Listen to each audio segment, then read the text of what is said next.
Good evening, everyone. My name is City Councilor at Large Michael Flaherty, Chair of the Committee on Public Safety and Criminal Justice for the Boston City Council. Today is Thursday, December the 8th, and we are here today at the Lila Frederick Pilot Middle School for a hearing on docket 1353, an order for a hearing to address gun violence that was referred to the committee on November 2nd and sponsored by my colleague, City Councilor Brian Worrell, and my colleague, City Councilor Tanya Fernandez Anderson, who is en route just trying to find parking in a very crowded parking lot. Several of my colleagues will also be joining us as the hearing continues. I know Council President Flynn and Councilor at Large Ruth E. Louisiana, and I believe Councilor at Large Aaron Murphy are all planning to be here, among others, and I will introduce them as they arrive. This hearing is being recorded. If members of the public would like to provide public testimony, they can sign up at the sign-in table, which is out in the hallway. I have 2 sheets already of folks wishing to offer public testimony. The public may also provide written comments to the committee at ccc.ps@boston.gov, and that will be made part of the public record and shared with the councilors. With us today, we have Commissioner Michael Cox of the Boston Police Department and his entire team that will be introduced. We also have several advocates as well. I know there's folks here from Boston Public Schools. We've got student support folks. We've got the Dr. Rufus Falk, Executive Director of Public Safety, and a number of other folks that have been invited to participate, including folks from the Louis D. Brown Peace Institute. I'll obviously turn it over to the lead sponsor. I think it's one just has to listen to the news every day to know that we have a gun violence problem in the city, whether it's a grandmother sitting on her porch, it's a barber cutting hair, or kids just trying to go to school and get an education. We have some of the strictest gun laws in our state as well as in this country, yet illegal firearms continue to find their way into the hands of the wrong people and in many instances our youth. So the solution will take a whole community approach from the city, its residents, the police, neighbors, witnesses, coaches, community advocates, teachers, etc. And we are here as a city council. We are here to listen. We're here to find solutions, and I just want to thank everyone in advance for participating in such an important discussion. As I mentioned, we've got 2 pages so far of sign-in sheets, and I think it's important after opening from the 2 lead sponsors, we're being joined by City Councilor Tanya Fernandez Anderson, that we get into some public testimony right away because you've taken time out of your schedules. You have some personal or lived experiences that you want to share, and then we're going to shift to the administration and the Boston Police panel, and then we're going to shift to an advocate panel, and then we're going to go back to public testimony. So this is an opportunity for us to hear from you and to work together with our partners to find solutions. So with that, I'm going to introduce the lead co-sponsor, City Councilor Brian Worrell. Thank you, Chair, and good evening, everyone. Thank you to the City Department representatives for being here, and for all the members of the public who took time out of their day to be part of this important conversation. This is the first and the most important step forward, showing up and sharing your voice. According to the Boston Shots Fired dashboard, 45% of all shots fired in Boston happened in Dorchester. In all of the shootings, fatal and non-fatal, 43% happened in Dorchester. The data is consistent over a 7-year period. The concentration of violence in the city of Boston is happening in Dorchester. This leads me to ask, who is Boston safe for? Monday afternoon, while kids were leaving the Joseph Lee School in the heart of Dorchester, over 25 shots were fired. According to the Boston Shots Fired dashboard, on this one day in Dorchester, more shots rang out in front of a school than the entire year for the neighborhoods of Alston, Brighton, Chinatown, Downtown, East Boston, Fenway, Hyde Park, Jamaica Plain, Mission Hill, North End, Rosendale, South Boston, South End, and West Roxbury. Kids took cover in buses and under desks, and the school was on lockdown, and two people were injured. Again, I ask, who is Boston safe for? This is just another tragic example of how gun violence impacts our community, especially our kids, on a daily basis. Gun violence also holds hidden long-term effects: depression, anxiety, trauma, post-traumatic stress disorder, intrusive thoughts, and sleep problems. These are the long-lasting effects that needs to be addressed. Crime statistics may be on a downtrend, but gun violence looms large for the residents of District 4, and the acts of violence, like what happened at the Lee School, are unacceptable. I am, like so many others here in this room, tired of offering thoughts and prayers when incidents like this happen. The goal should always be 0 incidents of gun violence. Even 1 shot fired a year is too many. We owe it to our communities, to our families, and to our loved ones to act. We owe it to the family I spoke to on Rosetta Street that was too afraid to let her child walk around the corner to the neighborhood store. We owe it to the mother on Harvard Street that told me she had to hide behind a neighbor's porch as gunshots rang out. And we owe it to our youth who are taught to expect and accept that violence is happening in their neighborhoods. It's time to take action, and we need stronger coordination between the City of Boston, State Departments, and our communities, and the people that live and experience this every day. That's why we all are here. I want to make sure that this is a productive and constructive conversation, and that we are here because we want to see change in our community. We want to be able to have our kids walk safely through our streets and not fear going to school. We want to know that our family and our friends are safe in their homes, not having to worry about stray bullets flying through their windows or through their doors. We want to change the narrative that for certain neighborhoods, that violence is the norm. And we know it can be done. In Louisiana, when gang violence spiked, concerned dads said, not on their watch, and started volunteering in high schools. In Oakland, an initiative named Operation Ceasefire that was a proven model to curb violence and gun violence drastically were all community-led strategies. And here, right here in Boston, in our own backyard, the Boston Miracle and the 10-Point Coalition is a national model in violence intervention and prevention. Our time is now, and we are here tonight to listen, learn, and work towards a solution that will curb this violence, tailored specifically to the unique resources and history that make up Mattapan and Dorchester. We must come up with short-term solutions to address gun violence now. How can we stop it, and what can we provide to our community?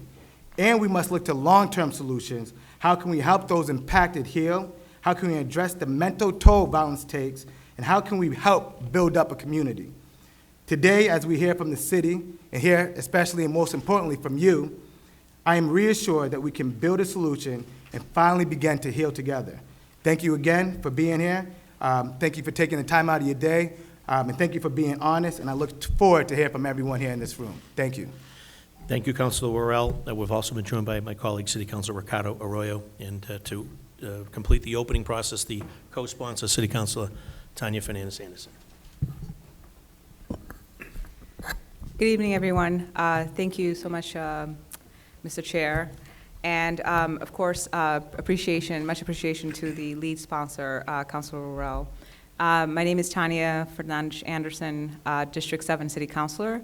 I am the co-sponsor on this hearing and looking forward to the conversation. I won't bore you too much with my statements. I think that my position echoes my council colleague Brian Worrell's statements.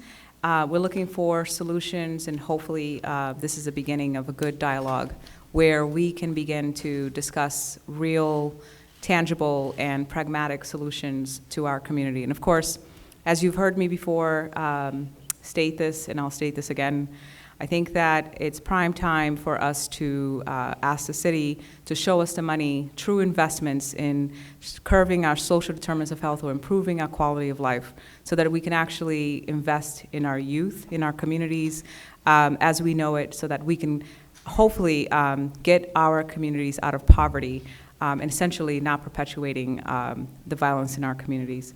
I look forward to learning from you and hearing from you, sharing with you, and working with you. Thank you so much. Thank you, Councilor Anderson. So we're going to get right into the public testimony. I know Marvina Patterson was first in line. I know she's rolling her eyes, but if you can make your way over to the podium and you can address the council and obviously our invited guest and then obviously if after, and it's a 2 minutes, asking for everyone's courtesy because we have so much public testimony that if you can limit your comments to 2 minutes or less, that would be great. So Marvina, good to see you, and you have the floor. Thank you. Good evening. I'm going to try for my 2 minutes. My name is Marvina Patterson. I do reside in District 4. I've been here for about 30 years, and I can say that for the past more than 5 years, I have been very frustrated and aggravated with the crime and violence in my area.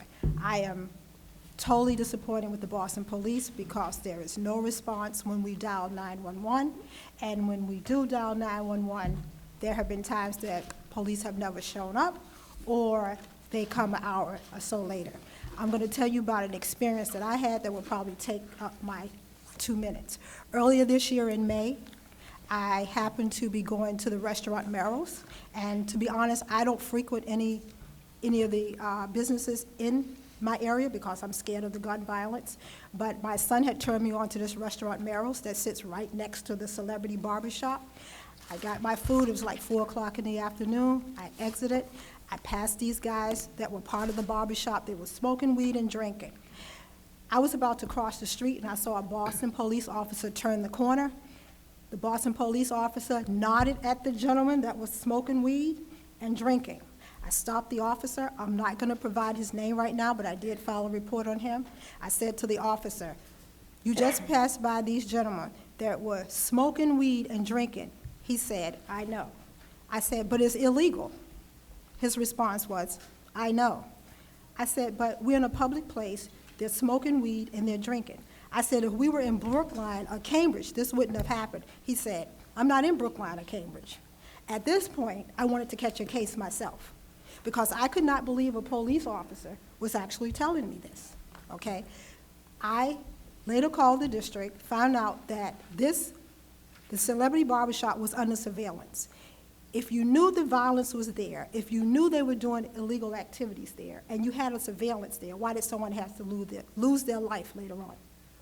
When we call the police, when there's loud parties, and when there's a lot of people engaged, making loud noises, we are looking to alleviate the violence, and no one comes. I live in a neighborhood that's a park up the street. I have people that are in the park, they don't have a permit, they're smoking weed, they're drinking, and they run an extension cord from the park across the street over to buildings so they can play their music. Something has to be done. And since now we have police reform, the police don't want to respond at all, and I was told this by police officers. Where are the guns coming from? Where they're originating from? You know there's a such thing called community guns. Why aren't we doing something about them? Why are you having police officers that are walking by people smoking weed and drinking and not doing anything? I have a problem with that. Thank you. Thank you, Marvina.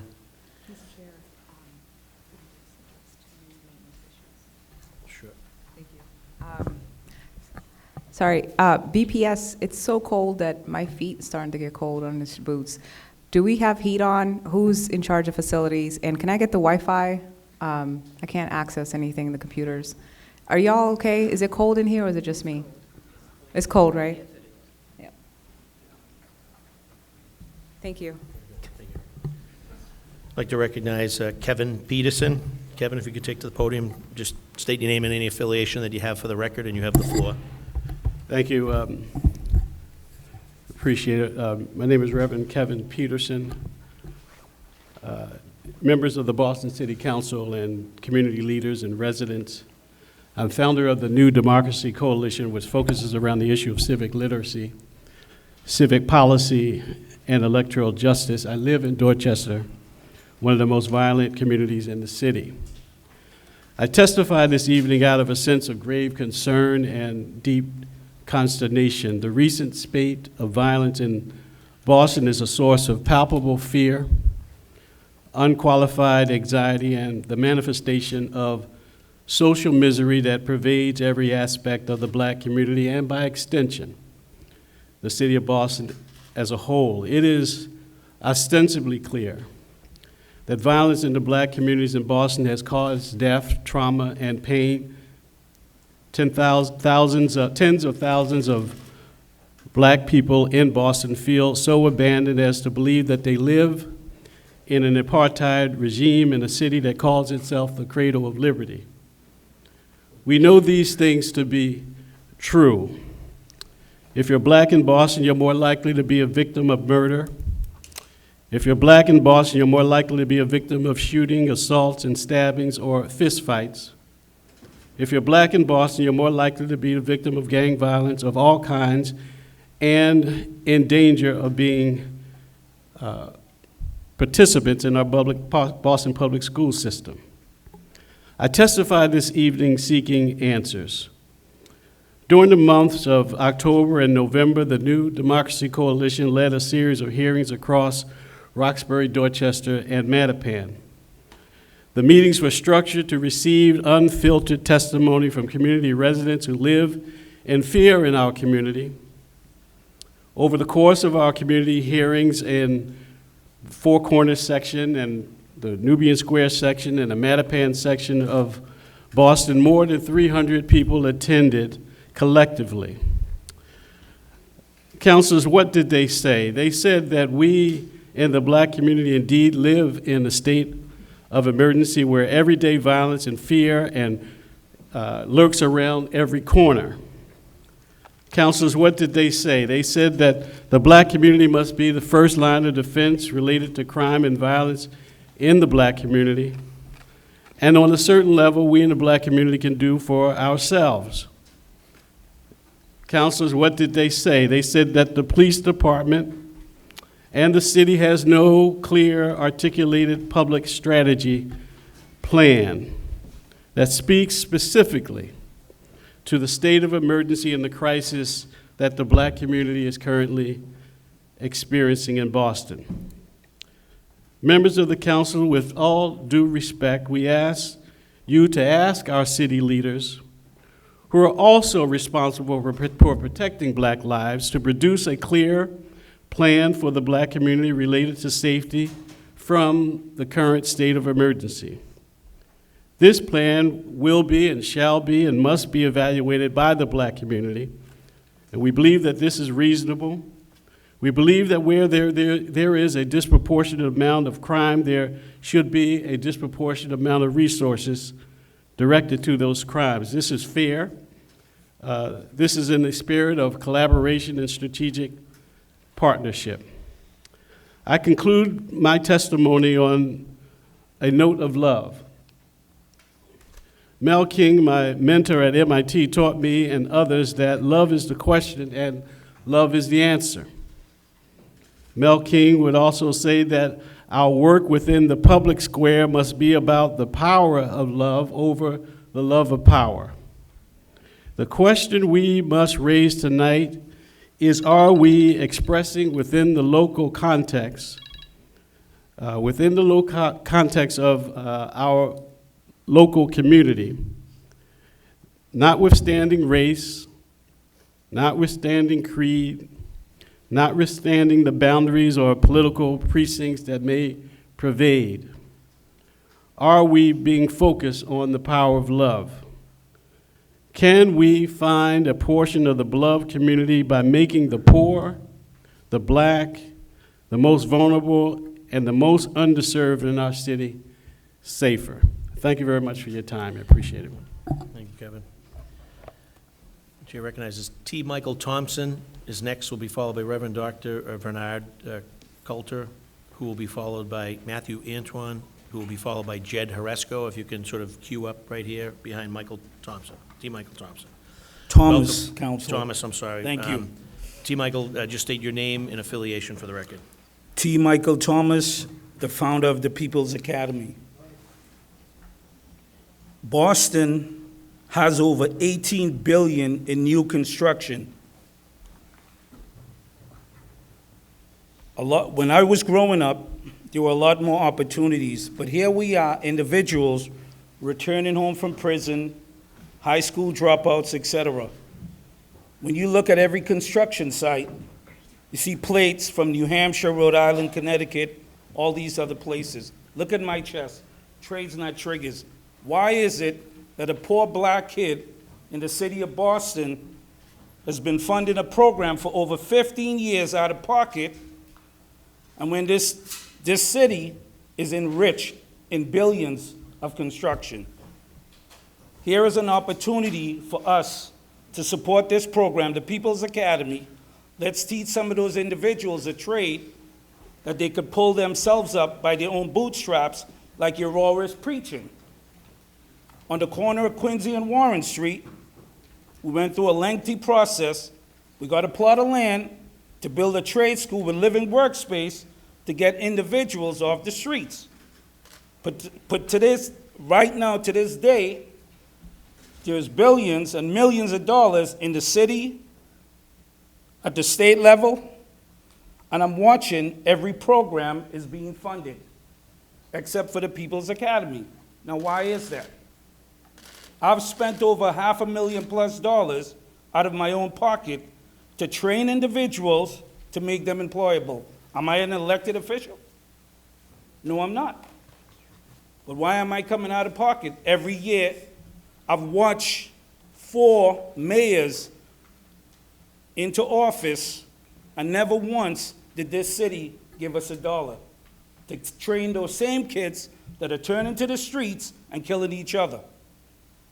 Why can't we fund the People's Academy, make them employable, get them off the streets, so that they could take care of their family, community, and the economy? That's all I have to say. After today, let's see what they all do. Thank you for listening. Thank you, T. Michael Thomas. Reverend Dr. Bernard Coulter, welcome. Please state your name and affiliation for the record. We know you. Thank you. I come on this particular evening just to say a few words about the crime, the violence which is going on. I'm involved with the Prophetic Resistance Boston. I'm involved with Project Right and with the Baker House as chair on Wednesday morning. I'm involved in the community and as a clergy, minister, or brother in Christ. I'm here today simply because as a tax-paying person and citizen, I am very concerned about the violence that is going on within the community. I am concerned because one of the things that we are saying is that, and the brother said that there is no crime within the community that is going on. If you're involved in violence, and let me say this, I must be stupid. I don't know how I got my degree from Harvard. Because if you're involved in crime, and you're involved in shooting people, or if you're involved in stabbing people, there's a crime. And I'm sure lawyers can tell me this. Here we had, I'm involved with Stopwatch. Here we had an officer from the MBTA that was beat up on November the 14th. Here we had shooting at the Lee School. Here we had a kid at 7 years old with a gun. Now, I remember one of my teachers told me when I was taking physiology, and he told me, in order to understand, I was trying to understand the Krebs cycle so I could pass my test. And so he told me at Harvard when I was taking the physiology course, he said, in order to understand the Krebs cycle, you have to be able to understand how the trolley runs or how the trolley operates. So I said, okay, good, this is great.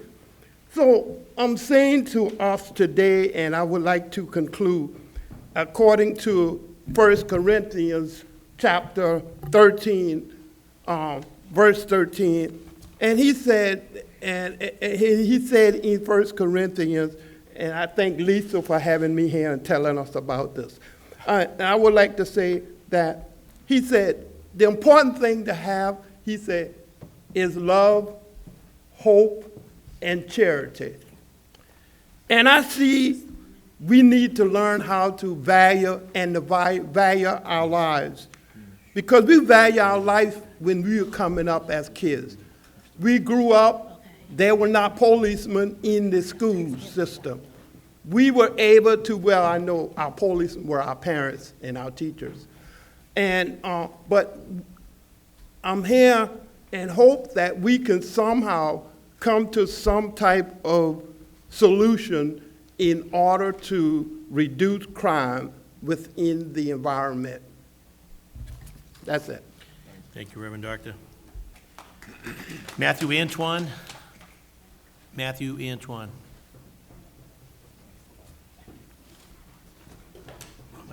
Oh, Matthew, I'm sorry, my apologies. I'm clearly not Matthew Antoine, but Yeah, I'm gonna take his spot. Those are my eyes. Please state your name and affiliation for the record, and my apologies. I'm Joanne Gomes, and I'm coming today as just a citizen of Boston. I live in Roxbury. Just compelled to say, I know you guys are looking for solutions, right, for opportunities to create something else. It's simple things like, why do we go to Fenway or downtown Boston and we're not like throwing trash everywhere? Why is it so common that there's trash in the streets here? We don't have trash cans on every corner like they do in Copley, for instance, or in Newton or in Wellesley, right? Simple things that we can do. Let's try to clean up our environment, right? You're a product of where you come from. If I come from somewhere where I am inspired, I feel hopeful, I can speak very proudly of my community. I'm less likely to be more destructive in the community. So if we're looking for solutions, let's look at simple things that are like cleaning up the community, providing safe areas, clean spaces, and I don't mean just building new buildings with apartment complexes. I mean truly cleaning up the environment, and then let's focus in our schools. The difference between West Roxbury and the Lila Frederick, what are the differences? They're both in Boston, but it's usually the money and resources, the programming that's within them. There's things out there. One gentleman said about funding local things. There's lots of programs and things out there. We need to focus more on the funding for these things. Focus on cleaning up our environment a little bit. Let us be proud of where we are. If you're going to the Marriott versus the Holiday Inn, you're gonna feel a little bit different. So if we can focus maybe on some things to bring into the community, to clean up our community, to make us feel proud of our community, you might see a result. Thank you. Thank you. Last call for Matthew Antoine. Last call for Matthew Antoine, does not want to testify. Jed Horesco, come on down. Good to see you. Been a while. Done great work over the years as a street worker. You have the floor if you could just state your name and affiliation for the record. Thank you. Jed Horesco. I'm currently a Brockton resident, but I lived in the city for about We won't tell anybody. Yeah. Well, I came here from Brockton because I felt fired up about this. So, yes, former street worker. I was a senior street worker, lucky enough to have been able to do that during the height of the Boston Miracle. Been to at least 40 funerals from this kind of work of people I knew. Helped start what's now YOU Boston. So that's sort of my cred before I say some critical things. I hope to see SOAR, the street workers, recreated in some format, that there's some precedent for that.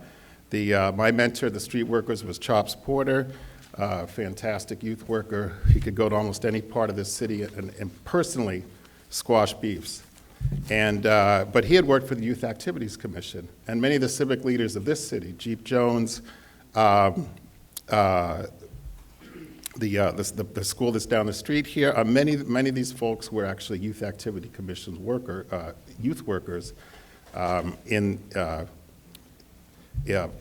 Bernie Fitzgerald, his brother, Kevin Fitzgerald, many people who contributed to this city. And so the street workers was recreated. Youth Activities Commission went away in the 70s. The street workers came back in the 90s. And I think that, so I'm sort of rambling here a little bit, but I think what I want to say is that there are really three important things. One is that we need outreach. So there's a lot of calls for more youth workers. In general, that's great. But it's like the difference between calling for more uniform officers versus more gang unit detectives, right? The difference between having a big army versus special forces, right? that you need specialized youth workers who are not tied to any building, who are free to go to where the young people are, to where the people in crisis are, and whether that's the courts, the basketball courts, the district courts, the schools, you name it. So that's one of the important pieces. Another important part is jobs, but again, not just any jobs, but targeted jobs. We had jobs at our disposal through the Red Shirts, whatever you want to call it, Boston Youth Fund, that we were able to give to high-risk, proven-risk youth. They didn't have to sign up for anything. They weren't in Success Link or anything like that. We literally had work crews named after some of these crews. We had a Castlegate crew, we had an Intervale crew, we had a Vamp Hill crew. So that's another important thing. And those jobs weren't this 25-hour-a-week thing that got cut back, a number of years ago. Those jobs are 35 hours a week at adult wages to be able to hold on to those young people. And lastly, I would say that I think there needs to be room for both official and unofficial partnerships. So we, for example, as street workers, had the ability to turn in guns anytime we wanted. That was off the books. Let's be clear about that. It was off the books. We had personal relationships with people at the Youth Violence Strike Force who we could call and say, hey, I think you need to go look in this dumpster, right? And then related to that, at the Baker House for many years, there was a meeting there on Wednesday mornings, and it was often said that the important things happen at the meeting after the meeting. Meaning when we all, the meeting ends and we compare notes and those kind of things. So you need to create spaces for that kind of thing. And lastly, related to that, I would say that to think outside the box. And so so in this neighborhood, for example, after the feds swept the Intervale group out, the Army Corps of Engineers came in and knocked down a rather large vacant lot for us. So if you go out the parking lot behind this building, that athletic field used to be nothing but bush and bramble, and there were many, many guns being stored in there by the Intervale posse. And so the Army Corps came in, knocked all that down. In a way, this school wouldn't be here if that thing had not happened that way. So, and lastly, forgive me for going on for too long, I just want to stress that I believe that the response of any city has to be really three parts. It's not just prevention. It has to be prevention, intervention, and suppression. Suppression's clearly the police department, right? Intervention has to be violence interrupters, detectives, whoever it is that's going to go and intervene and try to squash the beef, negotiate a truce. We have to have those kind of people. And of course, prevention. But one of the reasons I came here is I was seeing a lot of talk sort of online and in the newspaper about more resources and more prevention. Again, that's important, but each part has its role to play. If you think about a drunk driver, right, we can't just say, let's invest in the root causes of why that person became an alcoholic. Absolutely, we want to do that so that we can pay the dividends in 20 years of reduced alcoholism and reduced drunk driving. But we still need to, right now, deal with that drunk driver who's killing people, right? So I thank you very much. Thank you. Thank you, Jed. Thanks. Michael Kuzo, Project Right. Michael, great to see you. Thanks for the work that you do on behalf of the city. Please state your name and affiliation for the record.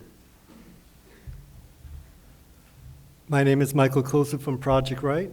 Thank you, counselors and officials, residents, and students for coming here tonight at the Little Frederick Pilot Middle School. Sorry, council, we're working on the heat, but we always had problems when we did the construction on this. The heat and ventilation in the gym and the auditorium never worked out right. So hopefully, for the first time in 40 years, I do not have to ask for a Grove Hall Community Center. Hopefully, y'all can help push to expedite it so that the Burger King does not become the youth center, but actually the Grove Hall Community Center on Intervale Normandy is the community center, and we want all to be part of the planning and programming for that whole process. Clearly, we need to provide alternatives for young people and adults and residents and intergenerational, because violence is not just a young people's issues. Many adults are driving the violence as well, and we need to go head on and address that fact. So just don't blame the young people for what is an adult problem. We need community coordination from all. We need City Hall. We need our elected officials. We need our law enforcement. We need our students and residents and community groups, faith-based groups, schools to be all part of the whole process where we're working together on an ongoing basis. Not just one hearing, but we need the city to convene on a regular basis a violence prevention strategy and plan and coordination on how we follow through on stuff. We need to look at our schools. How are we working with our schools? How are we investing in our schools and providing the resources? Because what's happening is that the violence within our schools is being overlooked, it's not being handled right, and we're not giving the resources for our school resource officers, for our Boston Police School Unit to address the violence within our schools. We need that coordination, we need that communication to take place. We also need to look at our SOAR. There are many tremendous SOAR workers, people who've been a part of the street workers, people who are there now. We need to look at where are we going to place them as we try to reconstitute what goes on. I did hear that there's a possibility that they may end up in Boston Public Schools. The issue, though, is then what happens to the work that needs to be done with charter schools? School violence is not just within Boston Public Schools, it's within our charter schools as well. And it's being overlooked, and it needs to be addressed as well. Finally, this meeting should not just be the end-all, but it should be the start of us coming together on the follow-through, working together, identify what the issues are. Jed, you're right. The Wednesday meetings of the Baker House has been critical to continuing to identify what goes on. Boston SOS, Save Our Schools, has been raising important issues on what we need to address in our schools. There's many good initiatives that needs to be done on, but through the leadership of City Hall, through the leadership of our city councilors, we need this to be amplified, and we need the resources to be directed in our communities. Welcome to Grove Hall. Hopefully in 3 years, if we can expedite it sooner, we'll welcome you back to the opening of Grove Hall Community Center. It's much needed. It's long overdue. This neighborhood had 5 federal indictments. Why did it take 40 years to get a community center to serve young people in this neighborhood? Thank you. Thank you, Michael. Failed to mention that we've been joined a while ago by our colleague, City Council President Ed Flynn. Also, I know Mark Gillespie's here, Gillespie from the T-Police. I know you signed in. I'm assuming you just want to let folks know that you're here. Unless you would like to address us, you have the floor. Please welcome. And then if Shamika Warm will be up next. Mark, you have the floor. Okay, thanks. Hi, I'm Detective Mark Gillespie, Lieutenant Detective from the Transit Police Department. And I'm just here to speak for a couple of minutes of what we do relative to violence. I think as all police know that gun violence, stabbings, and other serious violence doesn't start with pulling the trigger or wielding the knife. It starts at a very younger or lower level than that. It's usually a graduation into that type of violence. And at the Transit Police Department, we have a program that's persevered for 10, 15 years now, where we meet every week on Thursdays at 10:30. It's an open meeting. We bring in many advocates to include ROCA, SOAR, the clergy, probation, the DA's office today. We had a little speech from the DA's office today. And we speak about contemporaneous issues, things that happened yesterday or the previous week. And we try to address those issues through our program, which is called Stopwatch. And we prevail upon, if you will, areas where we anticipate through an analytical review of what's happening. And we prevail upon these areas mostly after school, and we try to keep the peace. We try to reduce the anonymity of youth that are in the area. We do this by the number of advocates that we have working with us and helping us, because we've found that the anonymous offender is our worst enemy. So we try to see if we can know who's there. And in doing that, sometimes we'll have 150, 200, 500 kids at one time. And it sounds like a lot of kids, but it's pretty easy to see what students or what young children are in need of assistance. They kind of stick out. And what we do is, based on the resources that we are provided and that we recruit to our Thursday meetings, we try to make these referrals to ROCA or to SOAR or to these other advocacies that we have, and try to stem the violence. We bring in youth on a regular basis. We try not to arrest anybody. That's our premise. We don't want to arrest a young kid from the city of Boston. They're diamonds in the rough, the way I've looked at it, and we try to preserve their records. We speak to parents on a regular basis. We bring kids back sometimes not under arrest for a criminal offense, and trying to bring in the parents and try to resolve the issues without the courts. We've had a level of success. that I've recognized recently with the youth and the parents that come in and have some real meaningful conversations with my group of juvenile officers that are highly trained and highly effective into knowing what to expect or what to anticipate from youth. It's been very effective. We do this in conjunction with the Boston Police. They're a very close ally and partner to us in our stopwatch program. We work very closely with them, and we try to devise plans and programs for referrals. And with this, my point is to say that we do something. We're just not sitting around talking. The whole idea is to have a community meeting in the field, not in a room or behind a desk. We actually go out into the field and we interact with our partners. We found a very high level of success. That being said, I just want to let you know from the Transit Police, it's a very difficult thing. There's a lot of disdain towards police, but we try to break that barrier, and that we have realized some success in doing that. Thank you, Mark. Okay, Good to see you. thank you. Shamika from SOAR, welcome. Just state your name and affiliation for the record. You have the floor. Good evening. My name is Shamika Warm. I'm actually here tonight on behalf of just being a resident of Boston and a constituent, not on behalf of the program that I work for. We asked, I'm sorry. I'm here this evening, right, because there are some concerns, over 150 murders, shootings in our city. You ask, what can you do? The SOAR program I just started working for the SOAR program 8 months ago. Prior to that, I'm a parent. I'm a parent of someone that was active, right? So before I was able to come and try to help other children, I had to make sure that my house was in order, which I got it in order, right? But the funds that are not allocated to programs such as SOAR or other programs that have come before me coming into this program or anywhere, funding is important, right? We're saying it's just the children. It's not just the children, as the other gentleman had stated. It's different groups of people, right? There are some adults that are out here with the gun activity. There's children. So you have to identify the groups of people, right?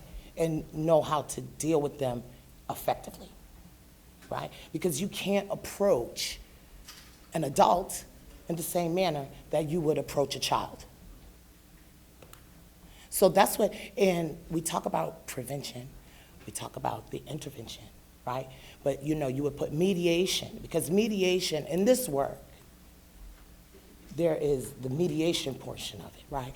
Everyone is not capable of mediating, to bringing two groups of people together, right? And stopping conflict. Prior to me coming to the SOAR program, there was not one program that went into Grove Hall, 10 toes down, and worked with Castlegate. I took that on because it was a forgotten group of people, a forgotten group of young men, right, that were active.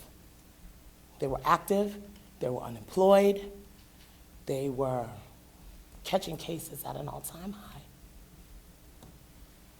Now I came into the neighborhood, I'm auntie in the neighborhood. They're out the way. The murders in that particular area are down, right? You have to meet them where they are, right? But I come out of my pocket a lot of times, right? Because my program don't have funding. We didn't have funding for the things that I needed to do. Like the other gentleman was stating about the Project Trigger. I'm sorry if I get it wrong, but you have to fund these types of programs, right? Because not all of our children want to be basketball players and football players, right? We need some homes built, right? But we need some programs where they're not aged out. Like Youth Build Boston, you age out, right? But some of the people that we deal with are beyond 25 years old, right? They'll say to me like, well, Shamika, you can only take the person that is 19 to 26 or something. And I'll say, okay, all right. But me, the mother in me, if I see somebody, because everybody mentally, you're 30 in age, but mentally you're not there. You're not 30. If you go to prison at 17 and you don't come home until you're 27, you're still a 17-year-old. You just aged, you're not 17. So collectively, if some of these individual organizations collectively come together, right? If you don't want to fund one organization, right, and you want to fund this one over here, part of the stipulation should be that they collectively come together with another entity to make it work, because that's the only way that it's going to work. That's all I have to say. Thank you very much, Shamika. We've been joined by my colleague, City Councilor at Large, Erin Murphy, and we have Alan Tanner, and then that'll be followed by Tripetta Simmons, and then we're going to shift to the panel discussion. So please, Alan, make your way down, and I think the team here is going to make some accommodations for Tripetta Simmons, who's on deck. State your name and affiliation for the record, Alan. My name is Alan Tanner. I am here on behalf of Prophetic Resistance Boston as a community organizer and as a co-chair of part of a group that Prophetic Resistance and New Democracy Coalition have been leading of community members to address the violence that we are seeing here in this community. We are gathered here today because there's been a tremendous uptick in violence in the city of Boston. As community members, we're tired of the violence. We're here tonight seeking solutions to this problem. We're here tonight to demand that the mayor, the police commissioner, put together a clear strategy to address this violence. And we cannot stand by and watch day by day as more lives are taken. Another brother, another sister, mother, grandmother, pastor, or child lose their life to senseless violence. We need a way to hold those who commit the violence accountable for their actions. We need a way to deal with the mental issues facing those who commit violence in our communities. Sometimes all that is needed is just to have support and be able to talk through the problem, because if we use our words effectively, we will not need to resort to violence. We saw this epitomized in people like the Reverend Dr. Martin Luther King Jr. We saw this epitomized through Gandhi, Nelson Mandela, and many others, even those who were leading from behind the scenes. And as I mentioned the importance of our words, let us not forget that individually, little is possible, but collectively, we will win. We will win change in our communities, because when we fight, we win. The community needs accountability amongst its city officials as well. We need officials ready to take a stand when things go wrong, ready to take on the rushing wave and not be swept off of their feet because the current is too strong. We ask the mayor and the police commissioner and the city of Boston to hear the cries of the great people of this city of Boston. Thank you. Thank you, Alan. Tripetta Simmons. Tripetta.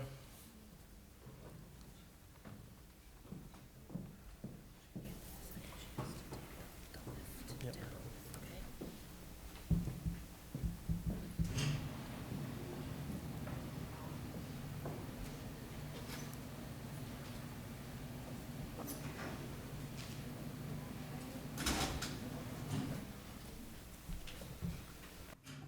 Hi, my name is Grace Richardson. I'm a lifelong resident of Boston. My son was murdered just like everybody else's sons who've been murdered in the city of Boston. Graduated on his way to work, shot in the face. And I'm here to urge the city of Boston, first of all, when we come to these meetings, the community needs you to share the data that you have on our youth. You ask us, you want to hear from us, but we want to hear what data do you have on our youth. particularly our youth in South Bay Prison and DYS lockup. Most of the youth there are special needs students. And so we need the city of Boston to address the special needs to prison pipeline. 80 to 90% of those youth were in special needs program. Not only that, their parents were in special needs programs. Their parents can't read. They can't read. They have kids. Their kids can't read. They don't have a vocation. Many of them, I didn't see the license, license for them. They don't have a license. The city of Boston needs to address the special education, the prison pipeline of our youth. And we need to see the data that all you agencies have on the youth. And I also want to say, what about the youth who are scared to death to walk the streets of the city of Boston? What are you doing to help them protect themselves? I know that in Brookline, when women over there were being raped, the police departments handed out mace. What are you going to give to our children who are afraid to walk these streets, who may even be arming themselves? And this has been going on since the 1990s, the murdering of our youth and people in our communities. And they say that because we live in a certain zip code, that we're marked for death. Our children are marked for death. We're marked for death. This needs to change. We need to address this. And we need to stop people from profiting off the loss of our people. This is not about people getting funding, whatever, because that's been going on. We need to know the data. Your funding programs, what are they doing? Let's see the data. Is it effective? If it's not, then it shouldn't be funded. And so I have one more thing to say. Vocational education, where is it? Where is the vocational education? Vocational education is STEM education. We don't need more mental health counselors. We don't need more people getting jobs for our kids. Our kids should be able to get jobs. They need vocational education. Thank you. Thank you, Ms. Richardson, and our condolences as a council. Tripetta? Hello, everyone. Hello, welcome. Tripetta Simmons, and thank you so much for just making this a place for listening ears. We are, as so many have already shared, I think to start to help us, how we can help ourselves is to, first of all, just have love. I feel like there's no love. There's no real love, no genuine love. We barely speak. And, so I think that in order for love to start sharing, it would take the jobs. We definitely need the jobs. We need not just a job to work for someone else. We want to work for ourselves. We want our own business with our name on the business. We want to hire our people in the areas in which we feel as though they can serve us the best. Everyone has a passion. Those that have their passion, they know what their passion is. And we just want to elaborate on that. And doing that so we're able to encourage as well as help them to grow their household. And then as we help each other with their households, we're actually helping the children see, we're being the example that the children need to see, because we are doing it. And when we're doing it, it rubs off on our children. And then when the children go to school, go to church, go wherever they go, it rubs off on each other. They speak in a positive way. They do things to complement one another. They find out what each other needs, and they try to meet that need as well. So that's where we're trying, that's what I feel like we should be at. You know, as we deal with so much of the deaths that have happened from the gun violence, I feel like we don't recognize them. We see memorials all over the place, but how often do we really stop and connect that that's someone's child, that's someone's sister, that's someone's brother, that's someone's friend, you know? And from COVID as well, it's like it's so much that we have within ourselves that we don't really express that to anyone, whether it be your counsel, whether it be your guidance counselors in the schools. We have a lot inside. And once we have no job, we don't pursue our passion, we get out here, and the first person that bumps us wrong, we curse them out.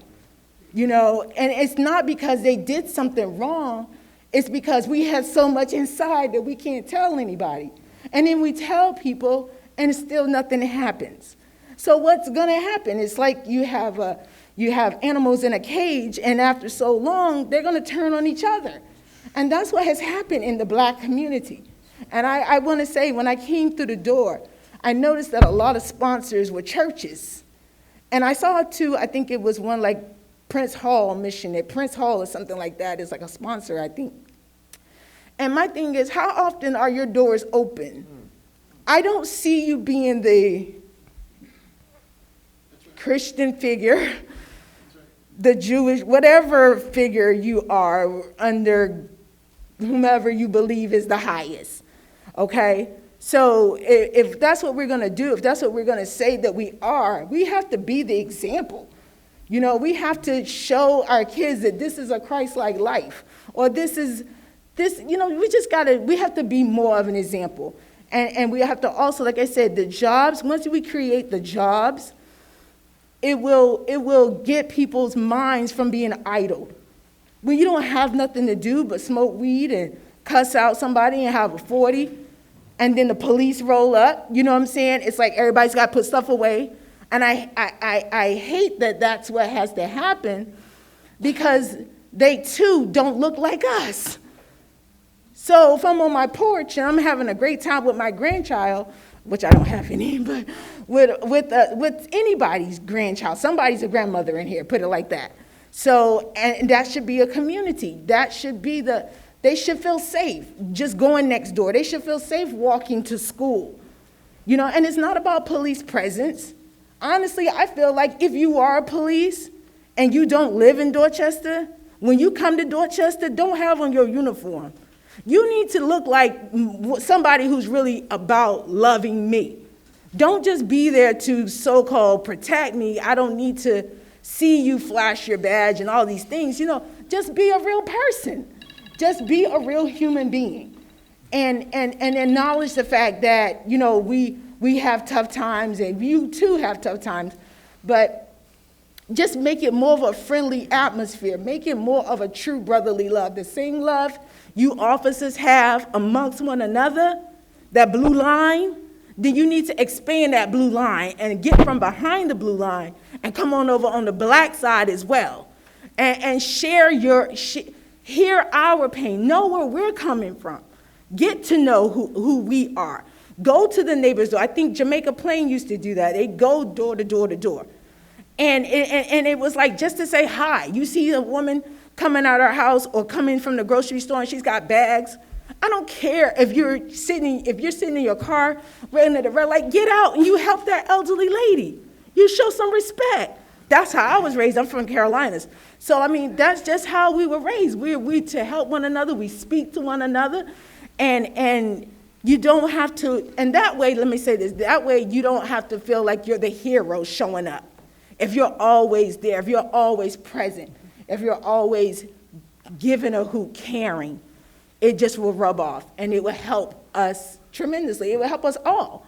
At the end of the day, it'll help us all. So, all right, thank you for your time, councils. Thank you, and Ms. ladies and Trepetto. gentlemen. Thank you. If there's anyone else here that has lost a child or a grandchild or a sibling, if you wish to speak now and address the council and the panel, please do so now. Forever hold your peace. You have the floor. Good evening, everyone. My name is Lisa Searcy. I am a mother of 3 adult children. Been in this community a long time. Former City of Boston street worker, was on the very first neighborhood trauma team. I'm a surviving sibling of homicide. My role has changed in this city, but my passion continues. I'm just gonna say this, and I'm gonna be transparent real quick. You think the beef is with the kids, our children? Us adults, we have unnecessary beef. From council, to clergy, to different organizations, to families. And that's a fact. My phone still rings. My role has changed, but I'll always be in the streets for our children. And nobody cares until they get that call or until someone knocks on their door. A lot of people say, well, it's not my kid that the yellow tape is around. Your kid doesn't have to be in front of the gun. Your kid can be behind it.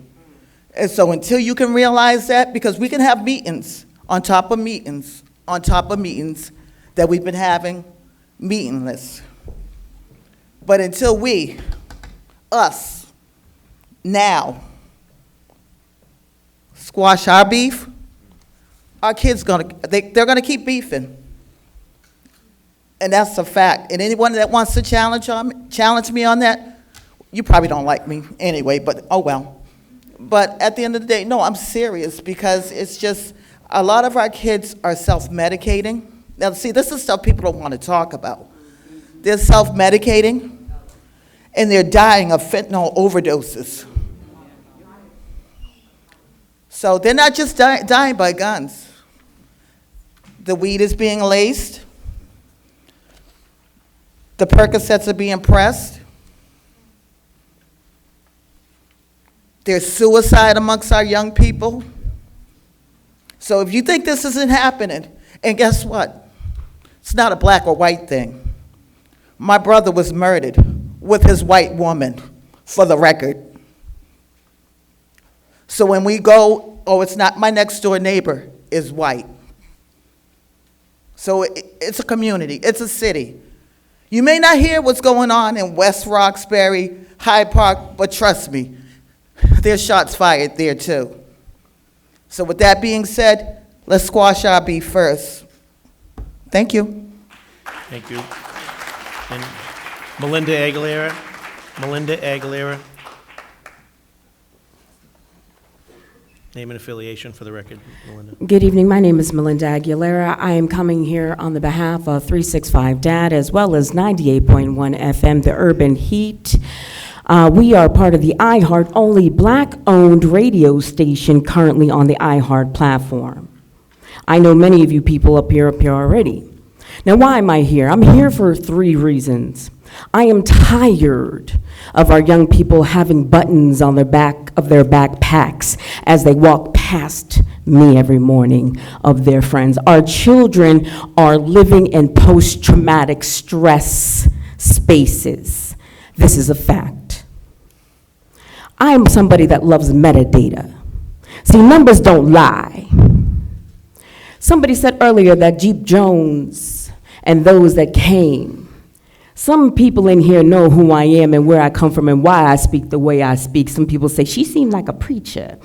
I am Reverend Dr. Michael E. Haynes' granddaughter. I come from a long line of people dedicated to this city.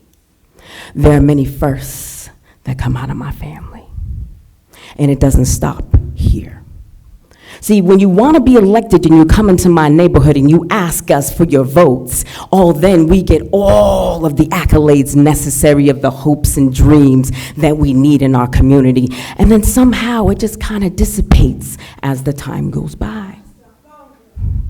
Now, see, like I said, I love metadata, so I went in, because you know me, and I said, what are the numbers looking like? And I thought this was quite interesting. The best team has been called 2,086 times since the 28th of November. And out of that, they only had 1,000 positive interactions. Let's let that sink in for a second. And then we're going to talk about the fact that there have been over 682 times where ballistics have been retrieved off the streets of Boston. So if we're going to talk about it, let's be about it. I am so tired of people thinking that prayer is going to be the answer only. Because if that were the case, then this should have been solved back in '92 when I was 14 years old. But the fact of the matter is, this is much greater than that. Now here I have in my hand, and I'd be more than happy to leave this with anybody at any of these table chairs. This is a pamphlet for 365 Dad. I have knocked on every single door in this city. Boston Public Schools has partnered. We love it, we love it. We have no money. I've gone down to City Hall. We love it, we love it. We don't have any money. And let me tell you something. What I'm giving you here is a solution. Is it going to fix everything? No, but I can give you part of the problem. If we stop siloing everything that is happening and we start getting down to the issues of what is taking place, we'll then begin to able to understand what is happening in pockets. So many people are holding on to money that does not need to be held because they have nowhere to spend it. So why don't we come together collectively and say, I have X amount of dollars that I have to spend by this term. Here it is. When is enough gonna be enough? And I'm gonna say this and I'm gonna walk away. I almost want, and I'm right here with you, sis. I'm about to have some enemies in this room. But that's okay. It's gonna be when Karen and Bill get shot in Codman Square or grazed by a bullet that all of a sudden everybody's gonna be pouring money into my neighborhood. Born, raised, and educated in Boston, I love my city. I still live here. I still pay taxes. I'm more dedicated to this process than anybody will ever know. When is enough going to be enough of this and more action? Less red tape. Thank you. Thank you, Melinda. Welcome, Commissioner Cox, Dr. Ojikudu, and Dr. Falk, and I know Shay is here, so Commissioner, appreciate everyone's patience and listening to public testimony. We have several more sheets to go, but in fairness to the panels, I want to get started with the panel. So you have the floor, Commissioner, just to introduce yourself for the record, and I know there's a presentation. I think there's some statistics, et cetera, so absolutely. You have the floor. Absolutely. So, is this on? Yeah, it's live. Okay. No, I want to say thank you very much for inviting us and having this important meeting out here. Obviously gun violence is a tremendous issue and problem in this country, but more importantly, it's an issue and problem right here in Boston. And, listening to you all is really, really important. And I appreciate each and every person that just came up and expressed, your concerns for the city and your worries about, your kids, your safety, your neighbor's safety, and what's going on. We take this very, very seriously in our department. I take it very, very seriously. I'm from here, live here, and care deeply. There's so many positive things going on in Roxbury, Dorchester, and Mattapan for the people that are from here and live here daily. We need to do all we can to make sure everyone's safe, and that begins by listening so we can figure out a way to partner with as many people as we can to do that. This is a bigger issue than just the police. We are doing all we can to make sure we resolve it. We've got many strategies in place to make sure we do, but the reality is gun violence is an issue in this country in a very, very large way, and it's getting bigger in some senses. So after I'm done speaking here, Shay Kelly from our Boston Regional Intelligence Center is going to give you a little back information about exactly what's going on statistically in our city, so you feel as though you have a good understanding of what we're actually facing. But the reality is we're here to listen, and we will listen and partner with anybody and everybody we can to make the city safe. And I know the city's doing it all we can. And there's quite a few of us that's going to speak, so I'm not going to take up too much time.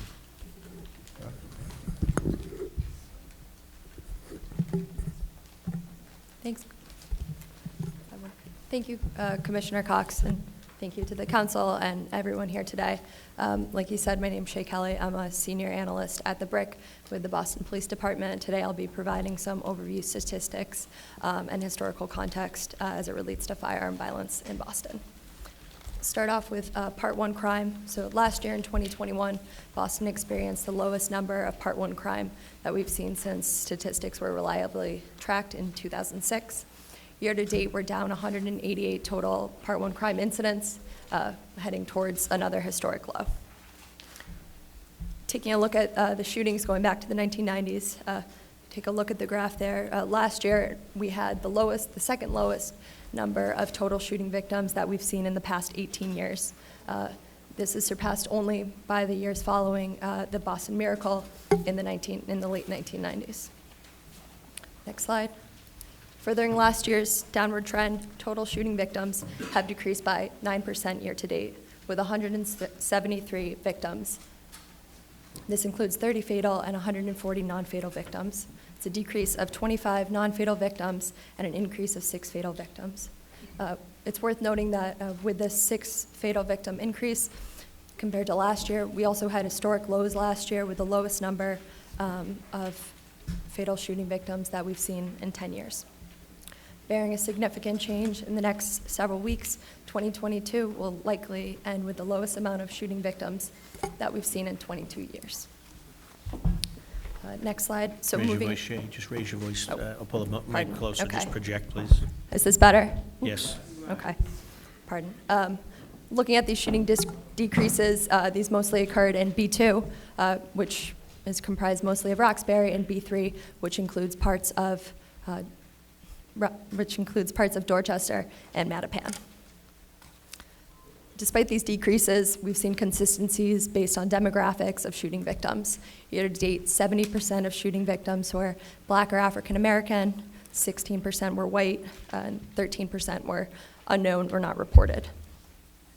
For victim ages, the average victim age is 29.2 years of age, which is consistent with what we've been seeing since 2018. Moving on, year to date, we've also seen a 21% decrease in confirmed shots fired incidents. Next slide. Taking a look at the hotspots, so we've had decreases in total number of shooting victims and confirmed shots fired incidents. However, the shooting hotspots have remained consistent looking back 5 years and are consistent with what we're seeing year to date.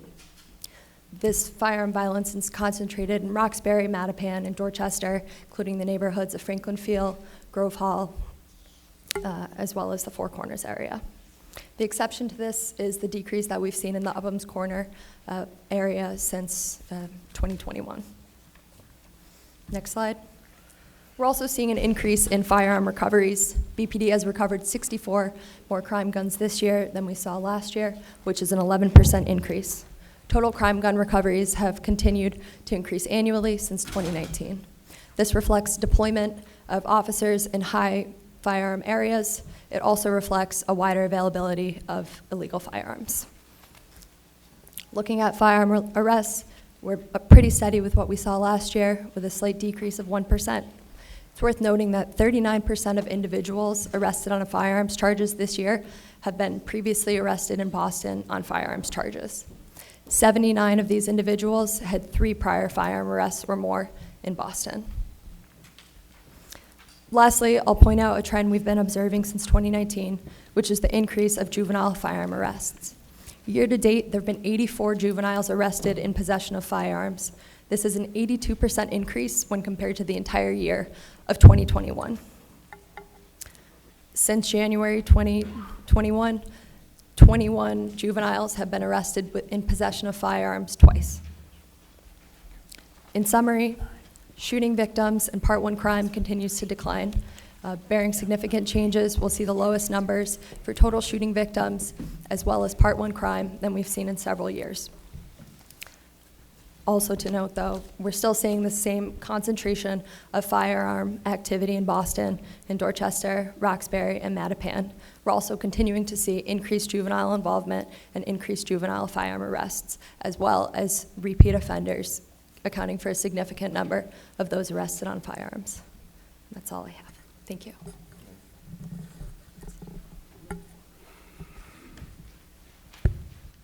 Dr. Rufus Falk, please state your name and affiliation for the record. You have the floor. All right, thank you. Thank you, Councilor Ruff, for calling this hearing. Thank you, community members, for being here. It's a very, very difficult but necessary conversation that we're having. I'm torn. Half of me wants to run through my presentation, but the other half wants to just have a real talk conversation. My name is Rufus J. Falk.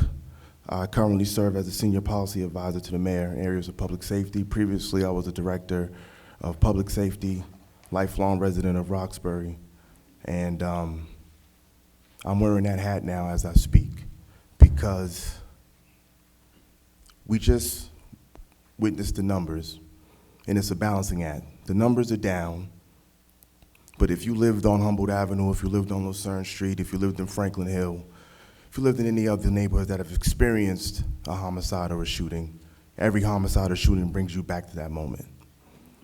And the balancing act of reality versus the numbers is what we have to do as city officials. Because we are city officials, but I still live in the neighborhood every day. I'm walking the neighborhood, I'm present every day, I'm on these scenes, I'm talking to families, I'm in the schools, and to hear their pain, it doesn't bear witness to the numbers that we're seeing. It feels like we're in, the counselor mentioned the Boston Miracle. We're literally in Boston Miracle times, but it doesn't feel like that because it's overexposure. When I was a kid in 92 or 95, I only heard about what was happening in my neighborhood. I didn't hear about what was happening in Mattapan or other sections of Dorchester. But now, the moment something happens, you're exposed to it on social media. You see pictures, you're seeing on scene, you're being overexposed and re-traumatized every time. So it feels like we're in this constant state of Baghdad. It feels like we're in a war-torn area every time because we're re-traumatized at every instance. And that makes it, as service providers, difficult as well because we're traumatized as hell too. And forgive me for saying hell, but that's a fact. I say it in settings that I've been going to funerals consistently for peers since 1995. Ronell Adams, murdered on Warren, 15 years old.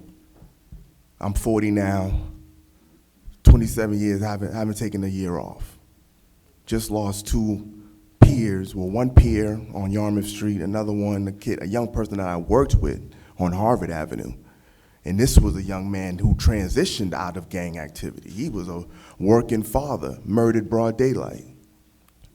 So as those of us who are service providers, we feel like, what are we doing? Are we having any impact?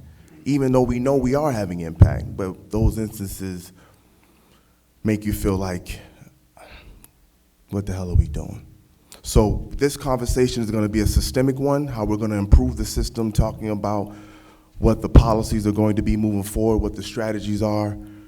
But we have to have another conversation, a closed doors one without the cameras, about a cultural conversation about how we treat one another. Because that's the conversation that we never have.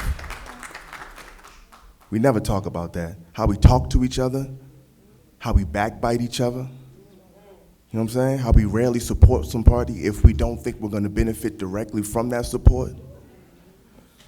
But that's another conversation for not a city council hearing. That's a closed door, Roxbury, Dorchester, Mattapan, and everybody else who wants to be involved conversation. But that has to be a part of this work because if we're expecting the system to save us, then we're always gonna be disappointed. But with that, but balancing that, we balance that by saying that the system has to provide resources equitably. It has to be present and it has to be effective. We have to make sure what's accessible in South End has to be accessible in Roxbury. What's accessible on the Gallivan side of Dorchester has to be accessible on the Common Square side of Dorchester. So that's the work that we're building to now, and that's the work we've been doing. And also, just before I begin, sort of just briefly run through the presentation, I want to give some kudos to those city employees who were doing work during the pandemic when everything shut down, but the work did not. So I'm talking about folks who were pulling up to Trotter Park with young people at the height of the pandemic, witnessing young people pass weed around in the middle of a pandemic, sharing blunts, offering services, and that's when you recognize that the epidemic that they're worrying about is not COVID-19, it's gunshots. And that's the population that we serve. So I thank you guys for doing thankless work, because the lives that you save don't make the paper. The families you connect to resources and services don't make the paper. So I just want to commend you guys for doing thankless work, because I started as a youth worker in 2004 and 22, which is why I'm bald now. And 18 years later, even though we've made progress, there's still so much more for us to do. So in that vein, from the mayor's office and in my role as a policy advisor, we are talking about how do we address those gaps, but address those gaps sustainably so we're not here 5 years from now. And the gains we make aren't predicated by individuals. It's not based on how smart Rufus is or how good Lisa is or how the work Bum does. We have a system in place, so it's not about who you know in terms of the service you receive. It's a protocol in place to make sure services are delivered equitably. So in doing that, we have to make sure we get the language correct, because language, what you call something matters. And if I ask everybody in this room what prevention means, I'll get 50 different definitions of what prevention means. So what we had to do initially in partnership with the Boston Public Health Commission is to make sure that we build a language that can be universal. So when BPS is talking about prevention, it can be transferable to our Office of Returning Citizens when we talk about prevention. So that's some of the work we were doing here. So I don't want to read off what it means, but we're talking about primary prevention, secondary prevention, which initially was identified as intervention, and we're talking about that tertiary prevention, which can be considered as recovery. How do you recover after something goes poorly? So that's sort of the language, and we have this sort of thing about the river. The river being prevention is how do you stop people from falling into the river? Like, what are you doing to prevent individuals from falling into the river and potentially drowning? And by the river, we're talking about retaliatory gun violence. That's what we're talking about when we mean by the river. So we have examples of programming in this space. We have examples of programming in every space. I don't want to bore you with that, but the idea being that we're building these definitions because there's a lot of good work happening, but as someone mentioned previously, it has been siloed off. We've done a better job at collaborating, but oftentimes those collaborations were based on individuals. It wasn't based on protocol. So that's where we're trying to move to. No, not trying. That's where we're going to move to. It's not based on the individual in these positions or seats. It's based on the role that your department plays within this process.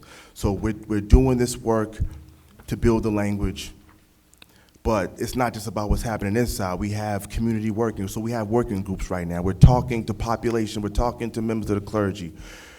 We had an excellent conversation at the Shelbourne with individuals who were those guys and girls who were driving violence in the early 2000s, who've made the successful transition, who were talking about what type of services and programming they could have used or would have been beneficial for them to deter them from their living a risky life doing some gang activity.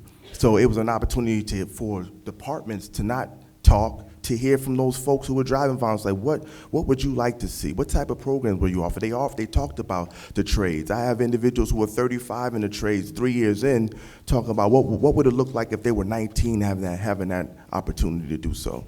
So we're having these working group conversations to talk about what this community violence work looks like, talking about being intentional, talking about putting resources where they need to go. So I don't know if Mike's still here. So we talked about BPS, but we're broadening it out. It's not just about BPS, it's about school age, and school age is going up to 23, and it's talking about going to where students are at. So it's talking about Catholic schools, it's talking about the charters, it's talking about the kids who are part of MECO, it's talking about those young people who are in DYS, ensuring that we are bringing resources directly to them, and again, trying to interfere on the sort of downward spiral that they're in, but recognizing that it's not just about the young person. What are we doing to wrap around service around that family as well? So we're doing that around community violence, but we're also doing that around crisis response. We had just anecdotally, we had tragic homicide of a 15-year-old on Ellington Street. And it was tough, man. It was, who's talking? I hear that, but I'm not even talking about, like, how do we get out in front of that? So I hear you, sis, about cameras, but I'm just more or less talking about crisis response. Hold on, Mom. I totally agree with your frustration, but I'll just say this just specifically about this Ellington situation, was that the crisis response that we should have offered wasn't adequate. And that was a sign to us that we have to make sure that we're increasing capacity and making sure that, because what I saw there, I've never seen before, and I've been on, unfortunately, I would say probably 100 homicide scenes.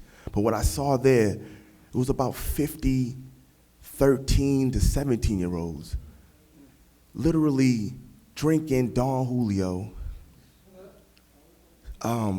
It was almost like it was almost performative in that they were doing what they thought they were supposed to do on a scene, and it almost felt like they had their badge of honor now, like now that they could be such and such world, or they can wear a pin now, and it just showed how much work we have to do collectively.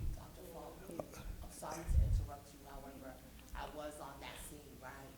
I was on that scene the night it happened. We didn't have much access to the children because of the police presence and everything that was going on there.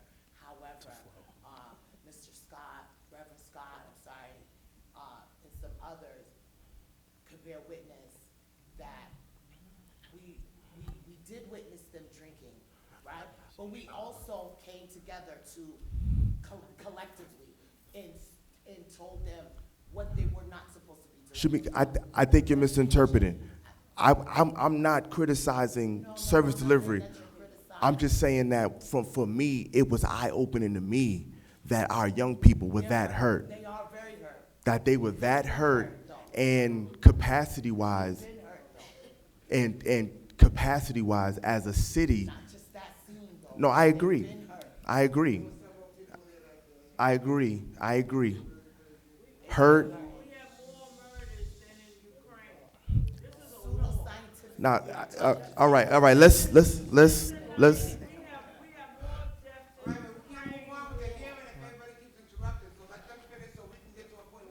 Thanks, Joe.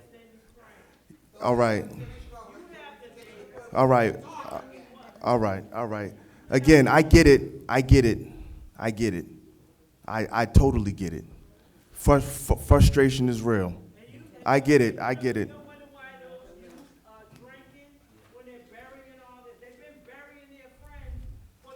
Yes, ma'am. What do you mean? Maybe you need a watch. No, I don't need a watch, ma'am. Unfortunately, I've lived here my whole life. I get it. So what we're doing in terms of crisis response is making sure that we're addressing those gaps, making sure that we have a level of services that are connecting with families, connecting them to services, not in the moment, but making sure that we have both short-term and long-term resources and a supportive system to make sure that we're helping folks, not only the individuals impacted, but help the community begin to heal as well. So again, working groups, the working groups are going to be completed by the first week of January. With that, we're going to have recommendations in terms of the direction of the community violence work and also for the crisis response work. So that's going to look at everything around how these initiatives are funded, how they're deployed, and also how do we actually create and sustain real partnerships with community-based organizations, because everybody cannot do this work. Some individuals, again, this work is difficult, is thankless, and everyone cannot do it. But for those who do have the spirit and do want to do this work, as a city, we want to make sure we're supporting them in order to do that. So with that, I will pass it to, I believe, Dr. Pasola is next. Thank you. But thank you for your Rufus, time, everyone. And welcome, Dr. Ojudu. You have the floor.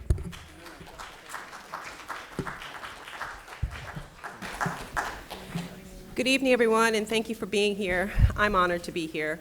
For the record, my name is Dr. Bisolo Ojikutu. I'm the Commissioner of Public Health for the City of Boston and the Executive Director of the Boston Public Health Commission, and I'm a resident of Dorchester. So I'm joined here by Mr. Mark Scott, the Director of our Division of Violence Prevention at the Boston Public Health Commission, who will help answer your questions, particularly around programming. Yes, that's, she introduced herself. Yeah. I can reintroduce myself.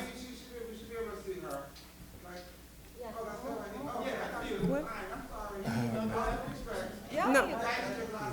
Gotcha. Okay. Get the fingerprints on them, Joe. No, it's okay. It's okay. So I'm Dr. Bisolo Ojikutu. I'm the Executive Director of the Boston Public Health Commission. Okay. What I was saying was that I'm joined here by Mr. Mark Scott, who's the Director of our Division of Violence Prevention at Boston Public Health Commission, and he will help answer your questions, particularly about programming, which is what I want to focus in on. We're aware gun violence is a public health crisis. I'm certainly here as a public health leader and a physician, but my own family has been impacted by violence, as have many of yours here this evening. This is a wound that many in our community share, so I know that we're all working towards the same goal, to keep all of our families and communities safe.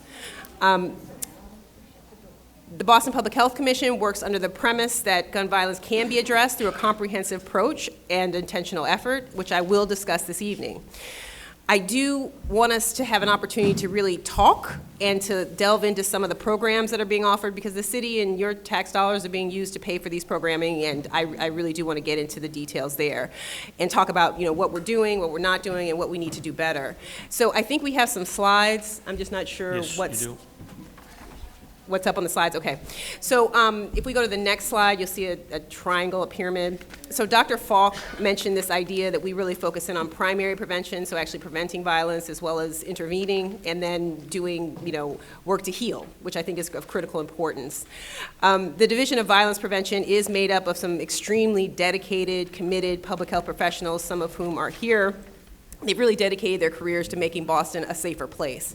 And so we do a lot of work to not only support communities, but certainly to support our staff who are doing this work, which can be very traumatic, and many of them have experienced trauma in their own lives. Next slide. We do have 5 strategic goals that frame our work. Certainly we want to be partners, true partners in this work, and community members are leading our efforts, and you should be leading what we're doing. We promote policies and practices that amplify social justice and equitable access to resources. We've adopted a very trauma-informed approach, which is critical to our work. And we're not just thinking on the negative. We're really trying to be pro-social. What that means is we really want to bring people together. We want people to interact. We want people to do things that are positive and that build healthy relationships. And I think a lot of people have already stated how critical that is. And I also think that it's important for us to realize that racism is a root cause of a lot of the violence that we're seeing. So we're guided by the principles of racial equity. Next slide. So let's just turn and talk to a few of our key programs that people are here and have known about and probably have some comments on. I think one of our most important programs and one of our well-recognized programs is our Neighborhood Trauma Team Network. That's a network of 19 community-based organizations, health centers, and hospitals. They work together to respond in the immediate aftermath of gun violence, as well as stabbing incidents that impact more than one victim or anyone under the age of 18. I think that it's a critical resource within our communities, and we've also done an evaluation of that recently, and I'd like Mark to talk a little bit more about that. We also have Safe and Successful Youth Initiative, or SSYI. This is a targeted program. It's really providing outreach and direct services to youth aged 17 to 24 who've been identified by law enforcement. We work very in close collaboration with the Boston Police Department on that project. And we provide case management, employment, education, and behavioral health services to those who we work with. And then I'll also mention the Violence Intervention and Prevention Initiative. So VIP's mission is to prevent violence through building and sustaining strong communities, and really to think about these root causes that we've talked about. Like, what does it mean to deal with racism in our communities? What does it mean to be empowered and mobilized within our communities to deal with violence and trauma? Last slide. So I think it's important for you all to recognize that there is a strategic planning process that's underway, particularly in regards to violence prevention. And I'm actually going to have Mark talk a little bit more about this, because it is a process that's been underway for a number of months, and I think it would be good for him to just say a few words, if you don't mind, just about the strategic planning process. So I'm Mark Scott. I'm the director of the Division of Violence Prevention for the Boston Public Health Commission. And I'll build on what Dr. Ojikutu said as well as what Dr. Falk said. So we have been involved in a process to develop a strategy, a plan for violence prevention for the city of Boston. And right now, that means there are these 3 working groups, 2 that have been meeting very regularly. One, as Dr. Falk said, that's focused on community violence. The second one that is focused on crisis response. We want to have something that we can put before the city council, before residents, that you will be able to read and critique. If you want to plug in now, there's a particular email address, prevention at boston.gov, so you can continuously provide your input, your feedback into that. There's also a community and engagement process where we want to be able to engage youth, we want to be able to engage those community-based providers, we want to be able to engage neighborhood associations. So we're constantly pulling in information and feedback from people who are the community, who live and who work here and who are most impacted by it. So again, all of that will come together to produce a plan, but that's a strategy. That's the beginning point. That's the document that you can critique. Reverend Peterson said the black community should critique the plan. So when it's out, when it's published, then that critique will take us to the next step. Dr. Ojikutu also mentioned the evaluation that was done of the Neighborhood Trauma Team Network. So again, the Neighborhood Trauma Team Network is a collaborative. It involves 19 organizations. I won't go into all. If you want to know the details of how the Neighborhood Trauma Team Network is put together, go to neighborhoodhealing.com. Neighborhoodhealing.com. And that will put you on the City of Boston's website page. It will describe it all, so I won't go into all of the details. But what you need to know is that it's not us, it's the community-based organizations that are already in the community, so that when something does happen, we're able to respond. And so the evaluation was not an evaluation of what the outcome or whether or not it's overall successful or not. It was really about the relationships that exist among those people who are providing. And so I don't have all the notes in front of me, but it really boils down to even amongst ourselves, building trust, building collaboration, knowing what my role is, what am I supposed to be doing, and knowing what my colleagues' role is and what they're supposed to be doing. So that there's work to be done to improve how we interact amongst ourselves. I think that's probably the biggest outcome that I take away from the evaluation that was done. Thank you, Mark. And then we'll shift over to Neva Coakley-Grice, Chief of Safety Services, and Jillian Kelton, Chief of Student Support. You have the floor. Good evening, everyone. Good evening. I know we can do better than that. Good evening, everyone. Good evening. I feel like my brother, Dr. Falk, and we didn't have really a major presentation. I really just came to listen. I'm Neva Coakley, Chief of Safety Services at Boston Public Schools, and a part of our partnership and collaboration is really to come and listen to the community. That's pretty much what we've been doing a lot of this year, sitting in forums just like this, listening to parents and families and community stakeholders with respect to Boston Public Schools and Safety Services. I prepared a slide here just to outline how our Safety Service Department presently looks. I know sometimes there's some confusion as far as what the role is of Safety Service Specialists.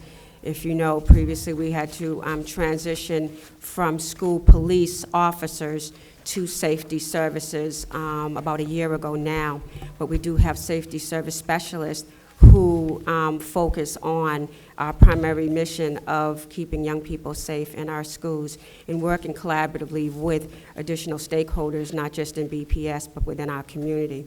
Myself, I'm a longtime resident of Boston, of Roxbury, not too far from here, raised my son here, have nieces and nephews that grew up in this city too. So everything that happens and some of the passion that you felt today, I feel it in myself, in my family, and in my community. So I think it's valuable that we sit down and have rooms like this and have spaces like this and listen to one another. But again, keyword, listen. We've been here before, and we have done better than what we're doing now, and that's why I think it's real valuable that we're here. To move on to my presentation, our role of safety specialists primarily work school-based specialists. They're in our high schools and in our middle schools. What we do is we monitor arrivals and dismissals. We have hallway transitions and athletic events. You probably see them. I have a few of them in the back of the room today when they talked about honoring some of the employees that were working during the COVID. We didn't really have a time off. A lot of our guys were working throughout them. I just really want to commend them. Safety Services has been in existence now since 1978, and we've really built off and transitioned with the good parts, really forming those relationships. I have individuals in my department that are ministers, that are clergy, that are coaches, that are mentors, that are valuable components within our community. We assist at the metal detector, so you'll see when you come in at entry of schools, you'll see our safety specialists at the metal detector supporting them. We adhere to the code of conduct. What we did is we transitioned really from a model of enforcement to our code of conduct is basically our operational manual. We work very deeply with and supportive with our student support, and Chief Jillian Kelton will talk to you more about really the elaborate resources that we put in at Boston Public Schools. We assist with emergency plans. Each school does have an emergency plan, an evacuation plan, fire drills. They have the safe modes, I think you've heard. And unfortunately, when some situations go on in the community, you hear that our school goes in safe mode. Each school plans for that. I'm honored to report today that all of our schools have completed their safe modes, completed their fire drills for the year. We assist with emergency plans not just for incidences that go on with communities, but incidents that go on with particular kids. You've seen us respond to certain scenes at different schools, and that's really us operating our emergency plans. We assist with the medical emergencies. Sometimes you'll see emergency vehicles come up to the school for particular instances involving young people or staff. That's usually what that's usually our safety services, people supporting EMS coming into the schools as well. We have emergency management director. He manages our records of our safe mode drills and our active shooter drills. We work very deeply with and in partnership with Boston Police. We're conducting our active shooter training drills. Matter of fact, now we've conducted about 4. We're going to be two more. Our trainings, I like to look at this as our additional, in transitioning from a police officer, a police department, transitioning to safety specialists. We wanted to acquire additional resources on our belts, other than the handcuffs or the mace or other traditional items which you see in law enforcement. But our items now comprised of our training, our illicit bias training, our SEL training, our Restorative Justice Foundation's training. We partnered with ROCA, which is another community partner. We do safety care training, which is a de-escalation training. We do bullying and equity protocols. Everyone signs off that by the end of the year. We do CPR, everyone's CPR certified, and that's annually. Another part of our safety specialists, we have citywide mobile vehicles. You probably see one parked out front. That's what they look like now. We just rebranded them. We have 55 members so far. We just hired, I'm honored to say we hired about 10 recent safety specialists that are really comprised and speak of community, experience, commitment, and love. These young people really had a desire to work in Boston Public Schools, and more particularly with young people within the community. So we're looking for some real inspiring engagement and other platforms within safety services. Safety service dispatch operations, we have an operations office that is from 6:30 in the morning to 7 p.m. Most of the time we get calls throughout the district. We support Boston Police. We support transportation, BPS transportation through our dispatch office. And we cover K through 8 and high schools presently, but we respond to any of the elementary schools that require our service. So that's just a brief outline of what safety services. I thought it was valuable just to really clear up some misconceptions about having safety specialists within the schools. We've rebranded that name and that title, but we kept the really professionalism, the commitment and dedication of these specialists that have been working for Boston Public Schools for more than 4 decades. I'll turn it over to my colleague. Thank you, Neva. Julian? My name is Jillian Kelton. I'm the Chief of Student Support for the Boston Public Schools. Listening to everything tonight, what really sticks out to me is the increase in juvenile firearm arrests, because that's where my work is and the work of my division. Our young people are hurting. They have been hurting. We have to create spaces for them in our schools and in our community that recognize that.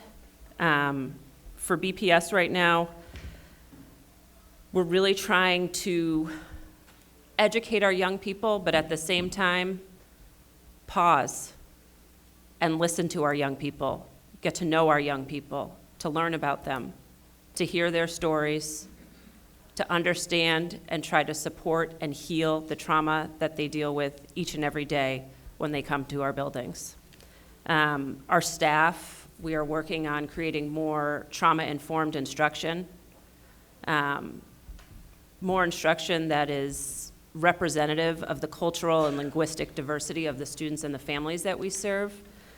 I think we have to create better connections and relationships with our families. We have to do the work that extends beyond the walls of our school buildings. We have to continue to collaborate with our community partners and do it in a more effective manner. That's the people up here, that's the people out there. I see a lot of people out there that I've worked really closely with that do each and every day what is seemingly impossible in supporting what our young people are going through.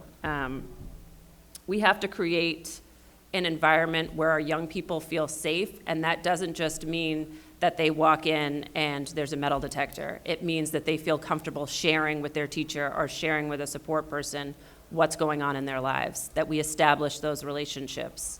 And while that means our teachers becoming trained in trauma-informed instruction, it also means that we have to provide learning environments that have staff that look like our young people that we are serving. We have to do that. And we have to retain those educators of color. So I'm not going to get into my presentation. It's there. You can see it. It is important, you know, but we have work to do. And Boston Public can't do it on their own. The police can't do it on their own. The city council can't do it on their own. We have to do it together. Thank you, Jillian. At this time, I'm going to allow my colleagues, just in the interest of time, 4 minutes each, given that we have 2 more panels and we also have pages of folks requesting public testimony. So just ask for everyone's indulgence and start with the 2 lead sponsors. We've also been joined by my colleagues, City Council Julie Mejia and City Council Ruth C. Louisiane.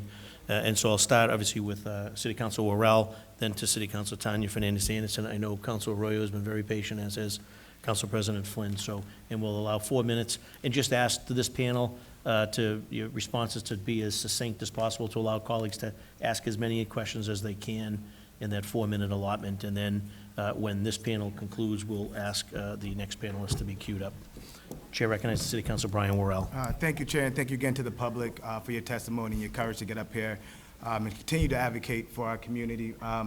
Just like you, Jillian, one thing that stuck out to me was the rise in firearms that's found on our juveniles. And there was an initiative of the Youth Safety Task Force. And my question is, where are we at with that? What are the deliverables that we should should be able to see from that youth safety task force. And You want to ask all your questions, get them all out there? can I just- Yeah, go ahead, go ahead. Yeah. So the youth safety task force, kind of want to hear more about it. What can we expect from the youth safety task force? Who's at the table? And what, reports, and when the report should be coming out? If I'm hearing your question correctly, are you in reference to BPS? This was something that was inside of the globe that Mayor Wu talked about. She described it as a youth safety task force. Okay. She said 30 departments Yeah, so was meeting on a consistent basis. I'm not sure if this is in. Yeah, so that's talking in reference specifically to some of the work that we're doing in partnership with BPS. And we are meeting, we've been meeting every Friday with a number of departments. So we have MBTA there, we have the district attorney's office, we have multiple departments within the city of Boston, looking specifically at what are the issues that are directly impacting that school-age population within BPS. It's going to be expanded to individuals without BPS. We had, I see Sam DePina in the crowd, so we had a conversation with the representatives from the charter to have them involved in this conversation. We have we have members from the Department of Youth Services that are involved. So this is literally, we're starting as sort of the nucleus being BPS, but we're expanding it to all sort of to be a school age setting where we can literally go from incident to incident, discuss, triage it almost in a hub style to make sure that we are providing resources, providing supports. A lot of our sort of cases have come up, mental health supports being one sort of the key asks, and also sort of family supports as well. So in terms of a report, I can get back to you about a date, but the group has been meeting for now 4 weeks now, and I'll get back to you about when the council can receive a report on some of the things that we've covered and some of the cases that we've been experiencing. Thank you for that. And just to be clear, it's like all the superintendents and principals that are meeting on a regular basis, and are we identifying, that, like, because my understanding with the Burke school incident, there was a mislapse in some sort of protocol, like in a warm hand. So just kind of making sure that all the schools are having this conversation and are aware of the children that are involved.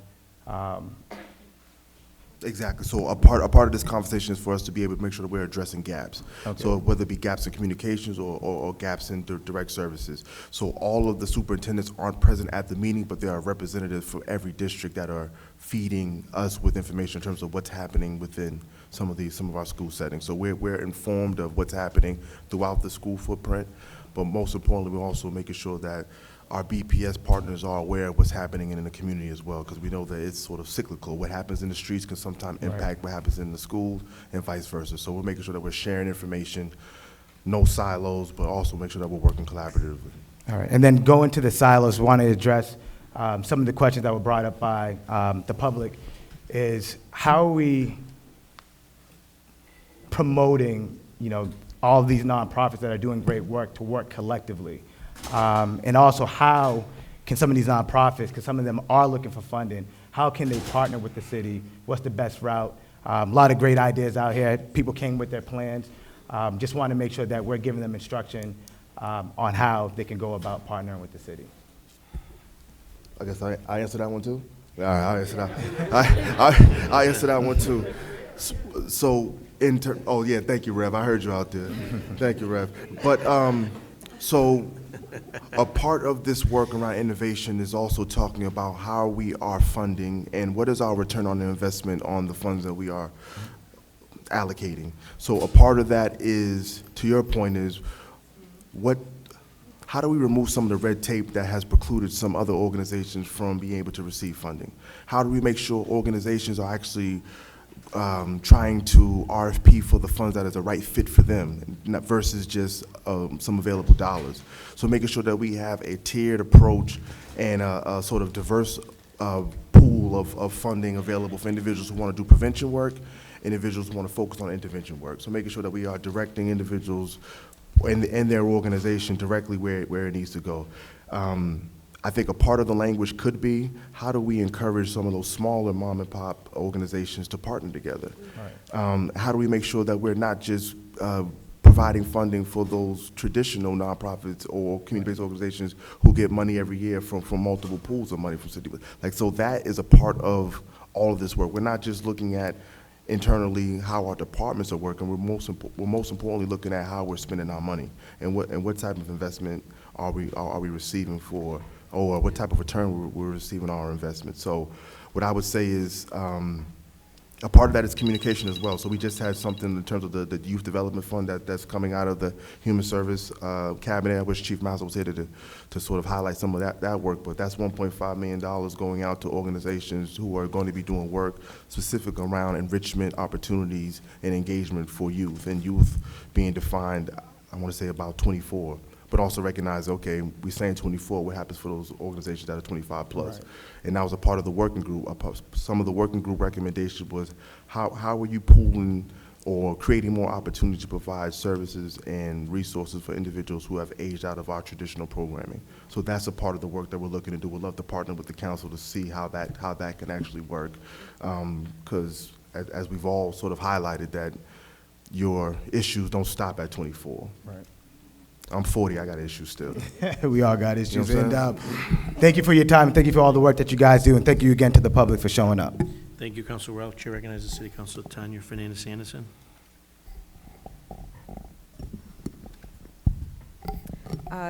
Thank you, Mr. Chair.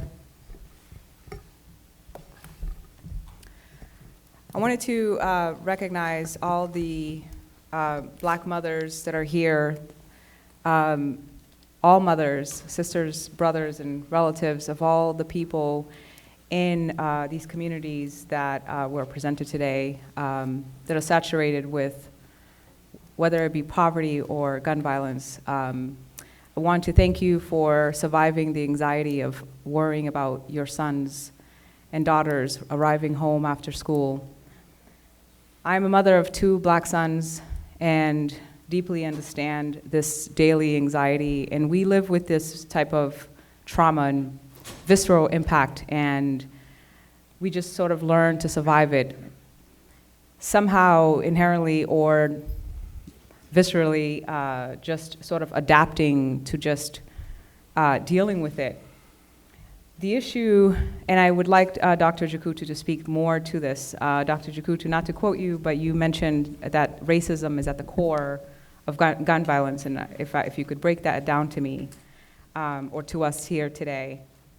My understanding is that we live in a system that is systemically racist, and we've looked at, and just for full transparency, I'm the first Black woman as a council to chair Ways and Means, so I look forward to working with you in the budget process. The budget season's coming up.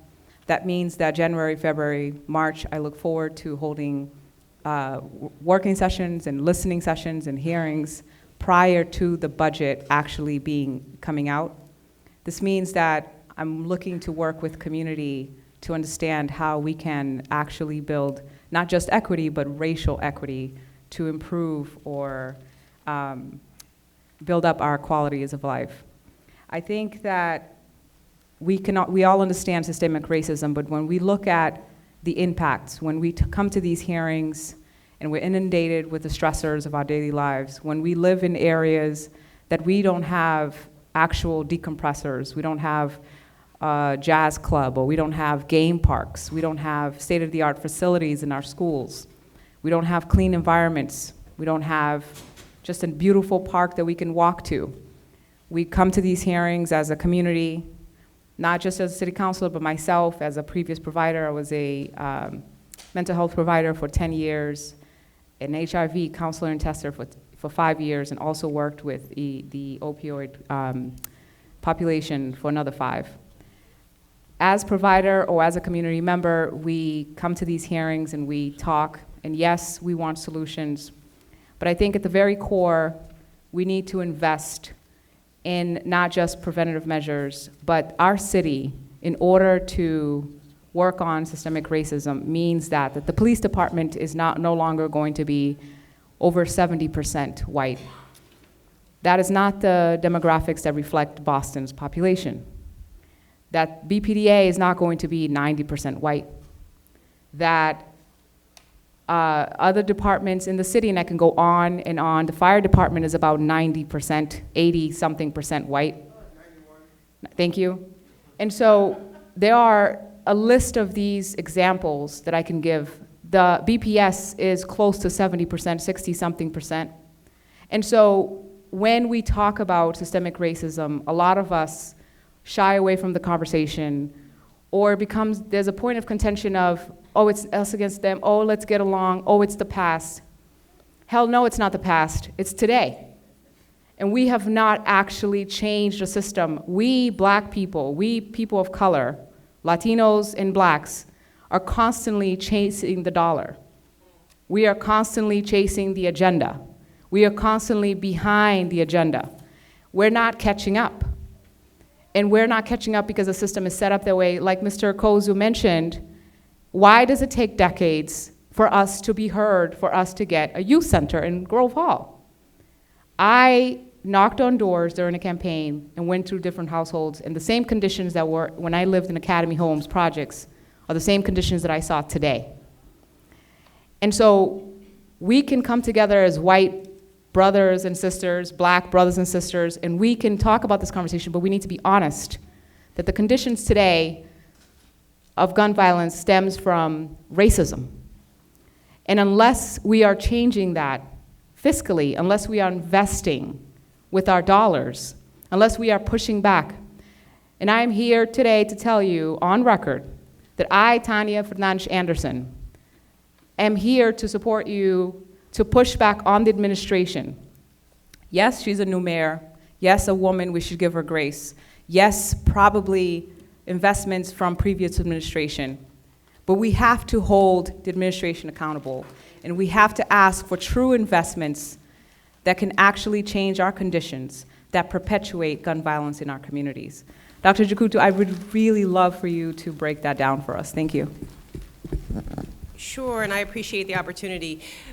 I think the way that I look at this is we need to start with a definition. So what is structural racism? Structural racism is a system in which public policies, institutional practices, cultural representations perpetuate racial inequity within our social, economic, and political systems. Okay, that's a lot of words. What it really is it's a system of hierarchy, it's a system of privilege, and it's a system of power that excludes non-white individuals. People who are living within this system, which is the system in which we live, they have limited educational opportunities, they have limited employment opportunities, they have disproportionate rates of incarceration. Those people are traumatized. And people who have limited opportunities and they're traumatized, they resort to crime and violence. That's what happens. It's simple. So what I would say is that we need to understand it, and we need to work towards addressing the root cause while we deal with and have programs that deal with sort of proximal issues. So that's how I put this together, and I think that that's how we should look at this going forward. Thank you, Doctor. Thank you, Doctor. Chair recognizes Ricardo, City Councilor Ricardo Arroyo. Thank you, Councilor Flaherty. Is there anybody from BPD available to take a mic? Thank you, Commissioner Cox. Yeah, whoever you want. Do you have any in particular? Commissioner Cox, and if I can also have, because I will have questions about the information provided by BRIC and the Boston Regional Detention Center, so whoever's here representing the Boston Regional Detention Center.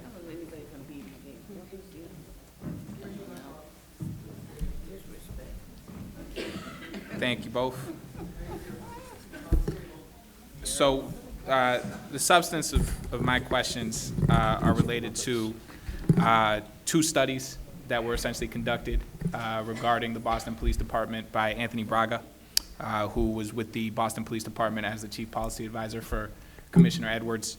There was a study done, I believe in 2019, and then there was another one done, or sort of a synthesis of that study, and then sort of results coming from that study in 2021 regarding investigations into non-fatal shootings and the differences between how we approach non-fatal shootings and how we approach homicides and investigations thereof.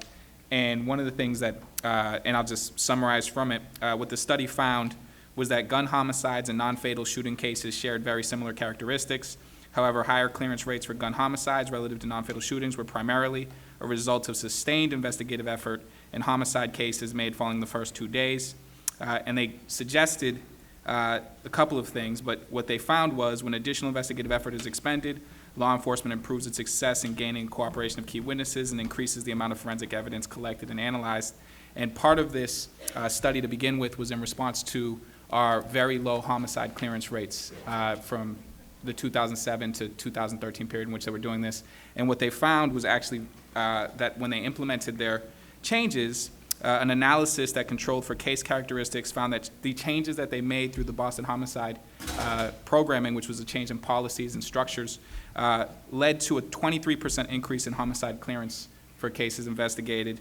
And that, for example, the average clearance for a homicide case involving a 24-year-old black male killed outdoors with a firearm in a gang-related dispute, according to the numbers that they had, was 27% before they made changes to how they did investigations. The clearance rate rose to 43% after the Boston Police Department Homicide Unit changed its investigation strategies, which I think is noteworthy.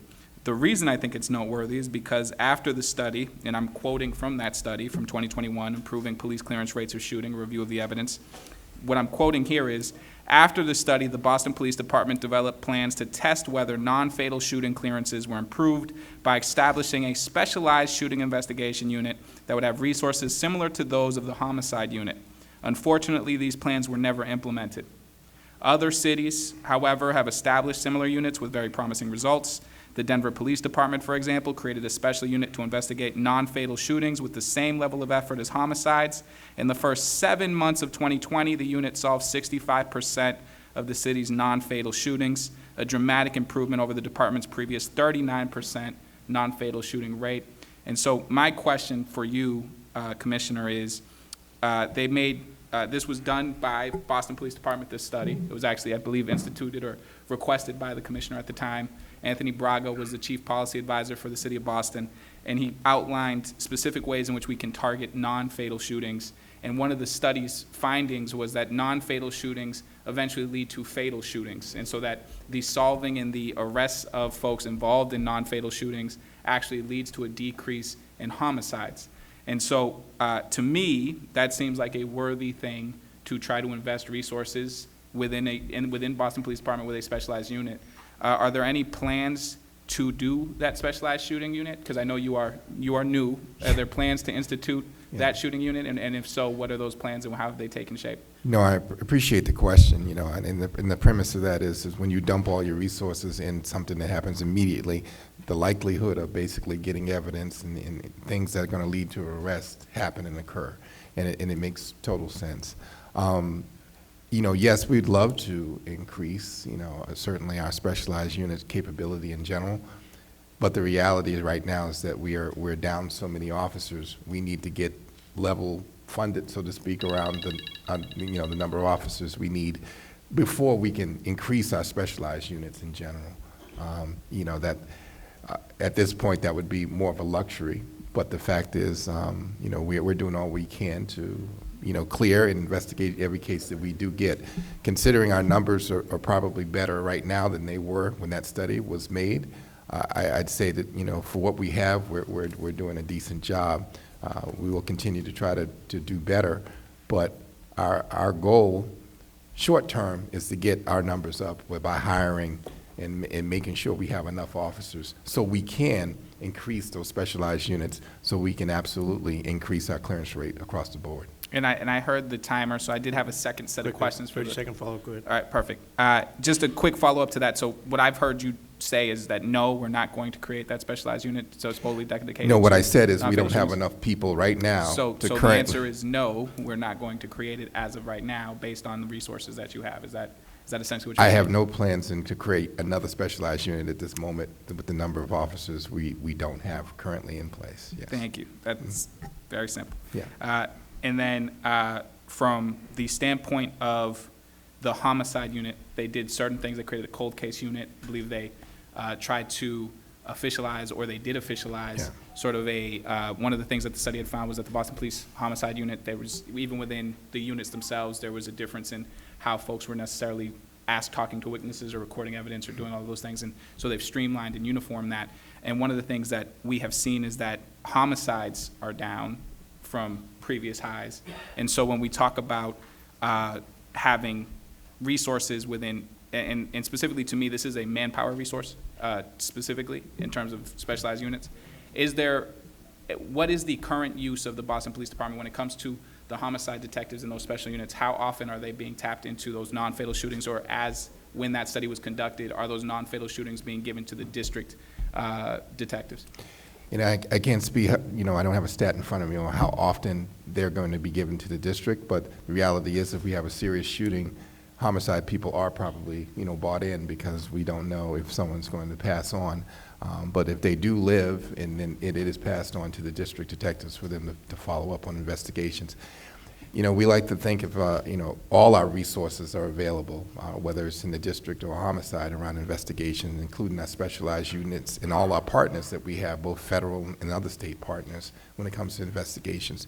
We don't spare any resources when it comes to serious crime in the city around making sure that we catch the perpetrators. Thank you. And just a quick follow-up with the Boston Regional Detention Center on the data that we have. First off, I appreciate data. So I saw here that we listed firearm-related arrests from January 1st of 2021 to December 4th of 2022, and I added that up for a total of 1,138 arrests. But that does not necessarily mean that is 1,138 individuals, correct? That can be the same individual arrested multiple times. Is that accurate? Yeah. Okay, and so do we know, or if you can send it through the chair, if it's not readily available to you, what that actual number on individuals is? How many we'll have individuals to are being get back. arrested? I could pull it up right now. We'll definitely have Thank it. you. And then So give it the to second you. question, the reason I ask is, it lists 131 from 2021, January 2021 to today, 130 juvenile firearm arrests. 21 of those were arrested twice in the same period, which would mean 109 juveniles.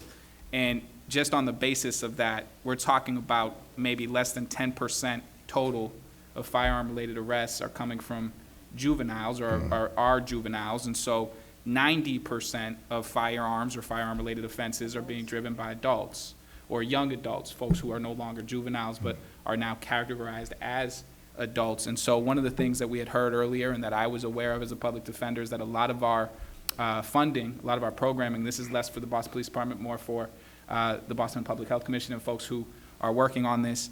Much of the focus is often on youth and juveniles, but we see here that 90% of folks arrested or 90% of folks involved in firearm-related offenses are either what would qualify as young adults between the ages of 18 and, say, 24, 25, and then further on. But the resources cut off pretty sharply once you hit 24. And I remember, as a public defender, being incredibly frustrated that I would have juveniles who had basically aged out. So essentially the way that we treat that is you come to our courts, you come to our criminal justice system, you're 19, 20, 21, 22. We have things where we can sort of offer them to you. But once you hit 25, you're sort of on your own. And so one of the questions that I would have is, as we create a strategy and a strategic plan for this, there's always this over-concentration or this effort on making sure that the focus is always on youth, youth, youth, youth, youth. And I want our youth to get everything we can give them, but 90% of our gun crime or our gun arrests are being stirred by adults. And so making sure that we are creating pathways for them and violence interruption for them, I think, is incredibly important.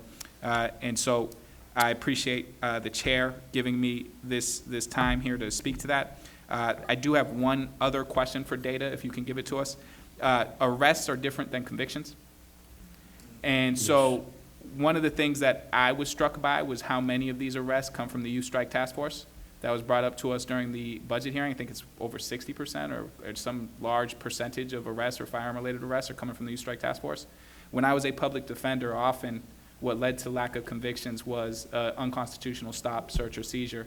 And if you have one unit that is responsible for the vast majority of your gun arrests and there are problems within that unit, then you're going to see multiple gun charges get tossed out of court and end up in a different situation. And so one of the questions that I have on the data, if you have it, or if you don't have it, if you can collect it, is how many of these arrests end up being found to be unconstitutional?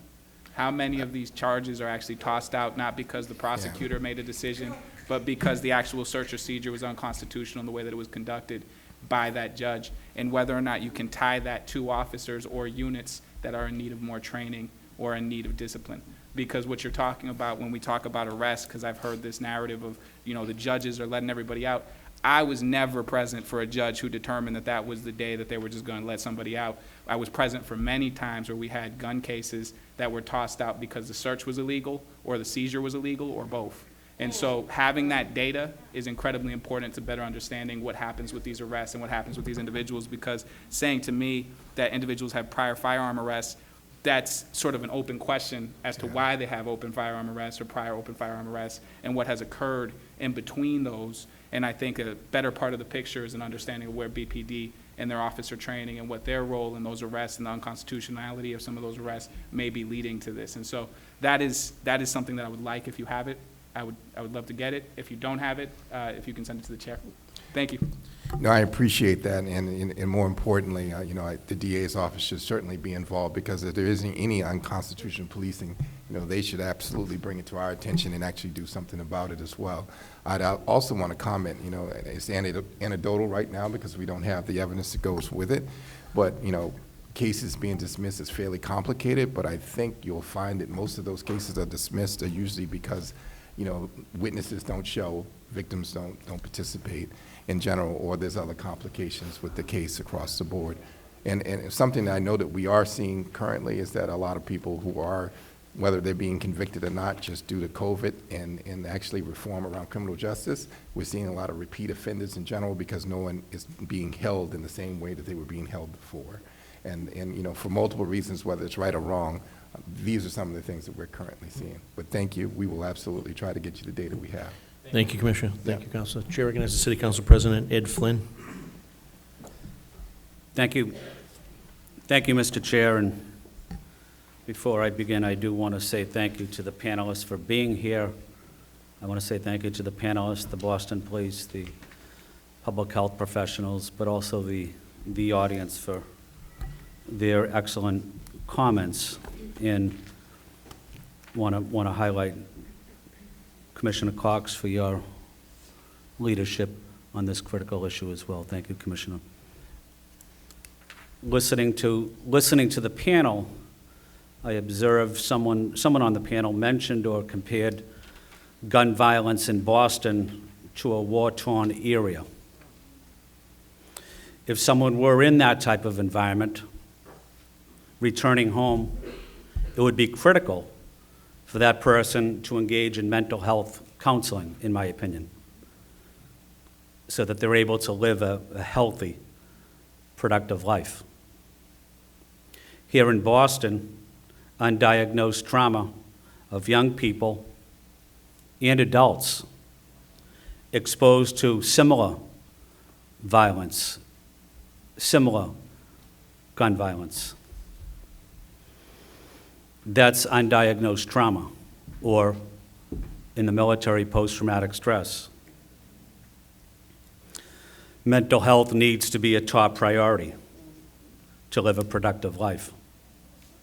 Gun violence, in my opinion, is a public health emergency.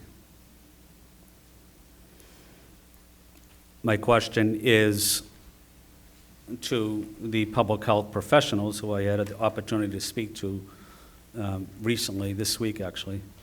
How do we reach older people that have been exposed to gun violence as a young person? How do we reach them at an older age so that they can get the necessary mental health counseling so that they're able to be a productive parent? And again, want to say thank you to the Boston Public Health Commission for the important work they're doing. Thank you, Dr. Ojakuto, but just wanted to see what your thoughts or comments might be on that question. So I appreciate the question, Councilor Flynn.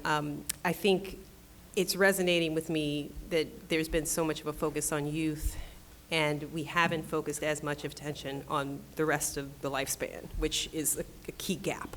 And I think that's one of the reasons why we're here, is to talk about how we can fill that gap.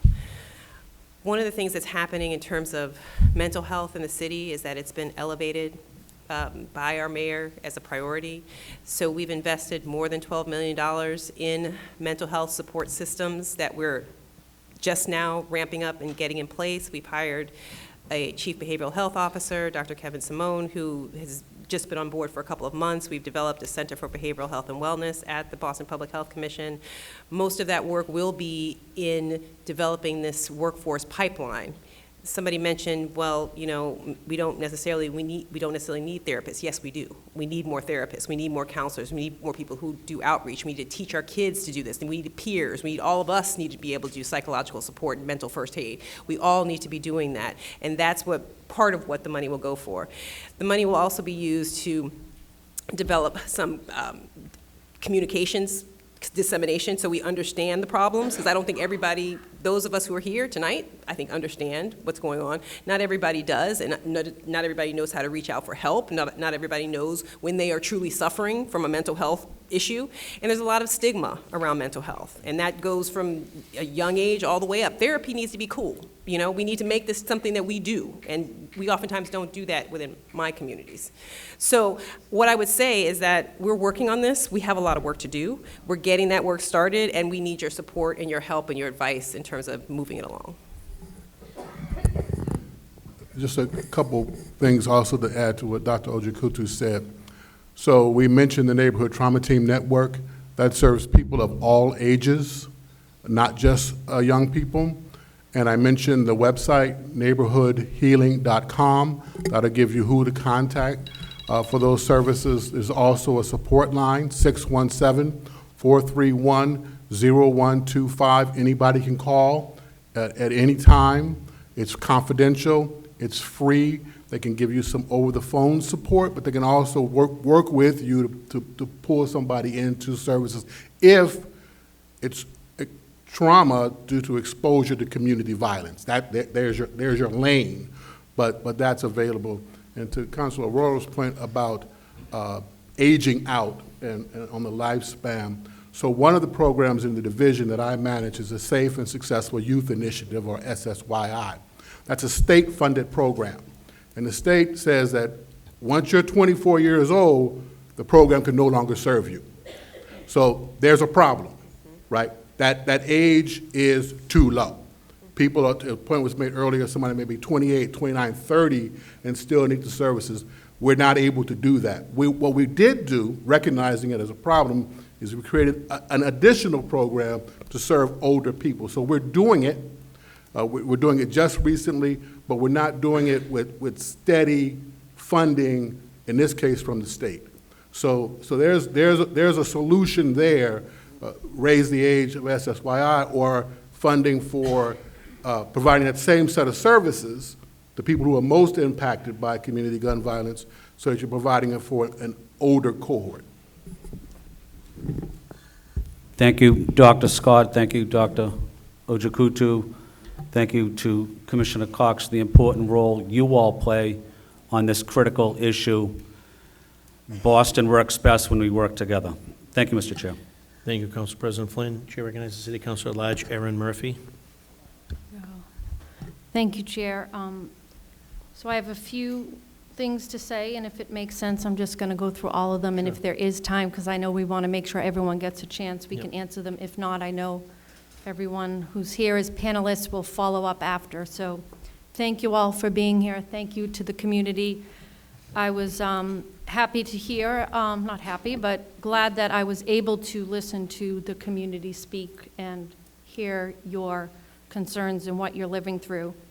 The most vivid memory I have from childhood was when I was 8 years old and I was walking home from the supermarket with my mom. It was then Edwards, I guess we now call it Stop and Shop. And a young boy was shot in front of our house, and I watched him die in my mom's arms, and that was in the late 70s, so there were no cell phones. And I was watching him die as the shooter ran down the street, and my mom wanted to stay with him, but she also wanted me to go into the house to call the police. And, you know, that trauma stays with you. It doesn't go away. And when I really appreciated Dr. Folk's river analogy, and I was thinking about, you know, the before, the middle, the after, all is so important, but I just wanted to focus on that tertiary prevention. And I might have the answer, but definitely I think we as a city council, we as a city really have to look at the after it happens. Are we staying long enough in the communities, and are we providing services for enough time, because oftentimes I hear we show up when it happens, we might show up a week later at the, the vigil, and I know your departments know you have to stay longer, but are there enough resources there to stay as long as, the people need it? Also knowing, as my first year on the council, a lot of, and as the chair of public health, I appreciate the work I've had with the Public Health Commission, and the hearings that I have filed, along with many of my council members here, were one was to ensure the safe environments for our students and teachers in BPS, because we know that that's an issue. We also know that declaring gun violence with Council President Flynn as a public health emergency. Also, many orders around the youth mental health crisis that our students, our children, our young adults, and then also all ages, right? Our seniors, everyone is facing. And also pushing for, and will continue to, getting a mental health curriculum in our BPS schools, in all of our schools, that we need to actually teach it, not just have those extra services when needed if somebody knows or wants to speak up. Also, something that stood out was also something Dr. Folk said. He had referenced a friend, I think, who's in his early 30s and just starting out in the trades, and thinking that if I was only younger, if I had started, it reminded me of, a loved one of my own, and thinking, are we teaching our kids and our young adults to forgive themselves, right? You're never too late. I was 29 when I finally graduated and started teaching, and there were lots of things in my early 20s that made me wait. So how are we helping our adults move forward and not always hold on to that trauma and forgive themselves? And lastly, about the community member, thank you for speaking out about many of the inmates in our jails who can't read, and that their children can't read, and that we really need to make sure that we are educating our children and our adults if needed. And I appreciate the student support list here, and I know we've had many hearings, and I talk daily with BPS, all different departments, but all these social supports are important, but we have to teach our kids. They have to be graduating BPS schools more than just reading at a 10th grade level. They have to have the skill to be successful and to move forward in a life where they have the education that will help them not continue the cycles of trauma that we need to help support break. So I know my time is up, but I know that I'll continue to work with everyone who all of these issues are closely with. So thank you for that. Thank you, Chair. Thank you, Councilor Murphy. Chair recognizes City Councilor Julia Mejia. Julia. Julia. That's right. Thank you. So good evening, everyone. I am grateful to be here.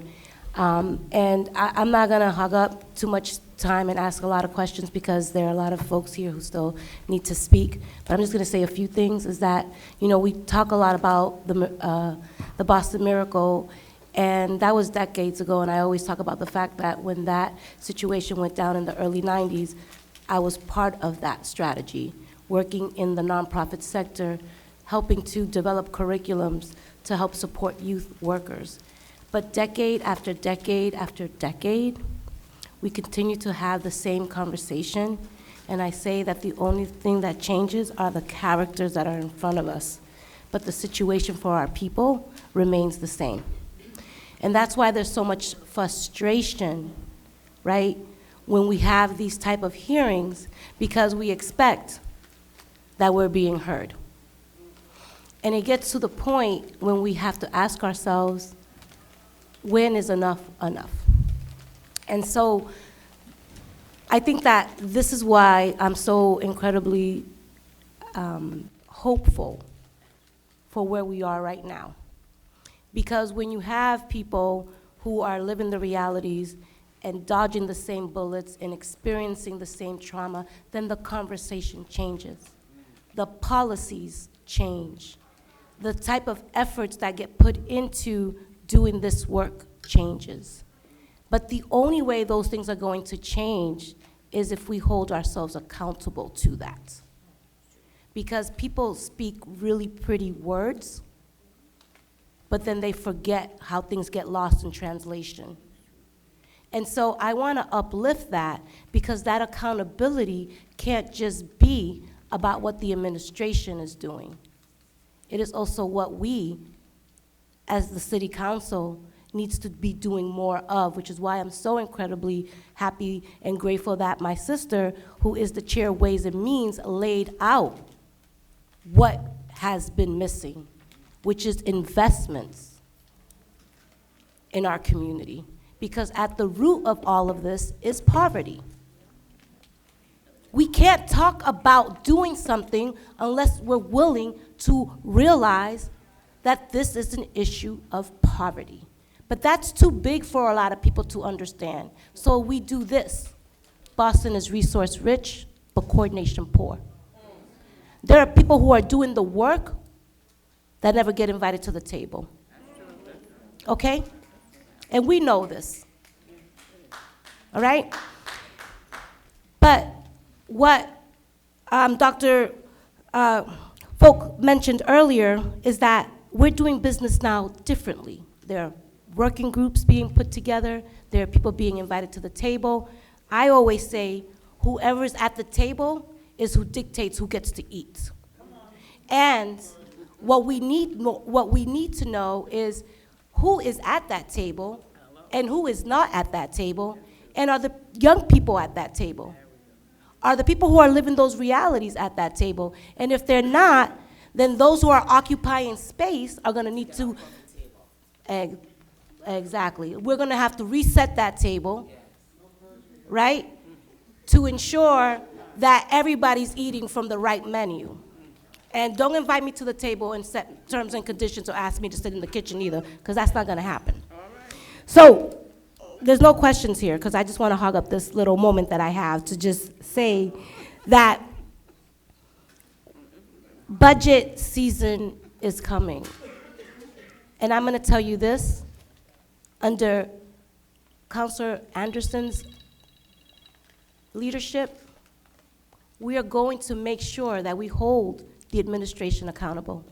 I'm sad to see that we don't have other members of the departments that it represents the city here at this table. We have to talk about economic opportunity. We have to talk about workforce development. We have to talk about every single department and making sure that they're all understanding that when it comes to violence, we are all responsible for what happens in these streets. Whether we are living in these neighborhoods or working in that capacity, it's gonna take all of us to really address these issues. And that's the type of energy, and that's the type of urgency, and that's the type of environment that we need to continue to lead. We talk about developing programs.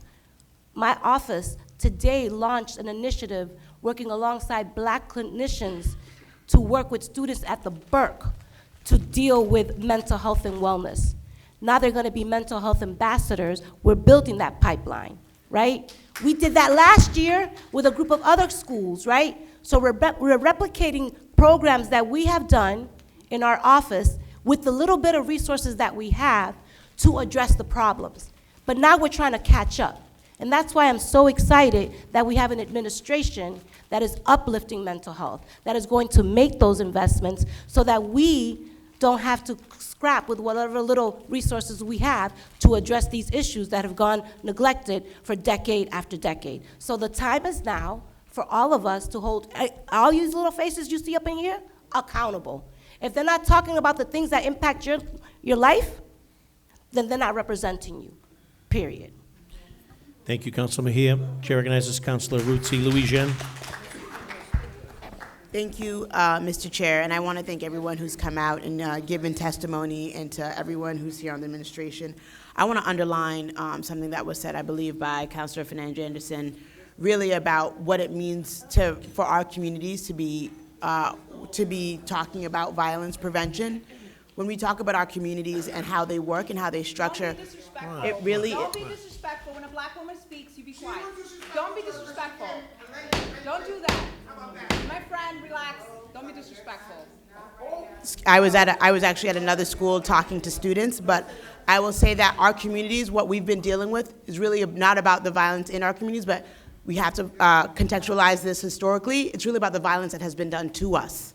That is what we're really grappling with the history and legacies of violence happening to us.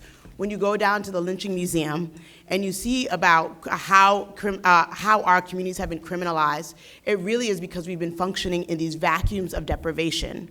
When you go to communities and you look at what a thriving community is one with excellent schools, with excellent parks, where people have and are paid living wages. That's what we need in our communities, and that's why we need the investments on the front end. And I think it's really important, especially to be working alongside Councilor Tanya Fernandez-Anderson, to make sure that that happens. Because the violence that we see is a result of the violence that has been done to us. And it is really important for us not to lose sight of that, because then we start to blame ourselves when it is really a lack of opportunity and a lack of resources that we have been dealing with. And so I say that to say that I hope that when we're talking about these issues, we lean more on solutions like that was said, I believe, from the representative from the Boston Public Schools. How do we get more culturally competent supports for our students in our schools that are dealing with the social emotional issues that our students are facing? I will be on repeat to say that we need more guidance counselors in our schools. We need more guidance counselors that come from our communities. We need more psychiatrists in all of our schools, and all of these will help our children deal with the trauma that they're dealing with on a daily basis. We need more data-driven solutions. We have seen from studies that the more that we can deter people from interacting with our criminal legal system, the better long-term impacts on their lives. And we also need more information as a city council in order to make decisions. Councilor Worrell mentioned in the Globe article that talked about the Youth Violence Task Force. We shouldn't be learning about things and having to ask questions based on what we read from the Boston Globe. In order for us to be able to be accountable to our constituents, we have to know what's happening so we can work in lockstep in finding solutions. And then I have just two questions. One is, obviously we've been seeing during the pandemic, we've seen people, a sharp increase in gun purchases, especially among younger populations. And I wonder what we're doing to really tackle gun trafficking that we're seeing happening across state lines. And then the second, I guess, is to the BPS question about culturally competent resources in our schools. BPS has been saying this in the year that I've been a city councilor, or 11 months, that this is an issue that we're working on. What are we practically doing to ensure that we're getting more Black and brown support staff, more Black and brown teachers in our schools? A lot of the barriers that present themselves are often ones of accreditation or of licensure. What are we doing to ease the burden to make it so that our schools can thrive with culturally competent resources? So two questions, the one on the gun trafficking and two on what are we actually doing for culturally competent resources in our schools? So you can make reference to the gun trafficking. So my Deputy Superintendent Jerry Cahill, Bureau of Intelligence Analysis. So we work with the ATF. We actually have detectives assigned with the ATF monitoring guns that are recovered in the city. Last year, we came up with the figure came out to be 20% of the firearms were purchased in Massachusetts, followed by Georgia at 18%, Maine at 14%, and then New Hampshire at just about the same, just about 12%. Then we went on to look at when there were about 52 firearms that were recovered that was stolen. When we looked at that, we found out that 33% was stolen from Massachusetts, followed by 9% from Maine, New Hampshire at 13%, Georgia and South Carolina at 12%. So we're seeing the firearms coming from the same type of areas, whether they're purchased there or come back stolen. So we continue to work with the ATF on this. So I guess it felt like a regurgitation of my question. What are we doing? So we're partnering with, every firearm that's recovered, there's a trace on them, not only to see where they come from, but also to see if there's some, statistical analysis on, do they come back to different crimes and things of that nature, so we can investigate. Secondly, the ATF director was here in Boston not too long ago, and they've promised any resource that we need to help deal with this gun crime. I think the director's been going all over the country because this is an issue in every part of the United States. And so between, our federal partners are going back and pulling up this information and trying to trace the gun violence and where the guns are coming from. Hopefully this will lead to a better outcome as we, figure out the loopholes that are out there where there's just a lot of guns out there. There's way more guns in this country now than there were 5 years ago. And they're, anytime, and then not to bring it up, anytime a 7-year-old can bring a gun to school, that is a horrible, horrible thing.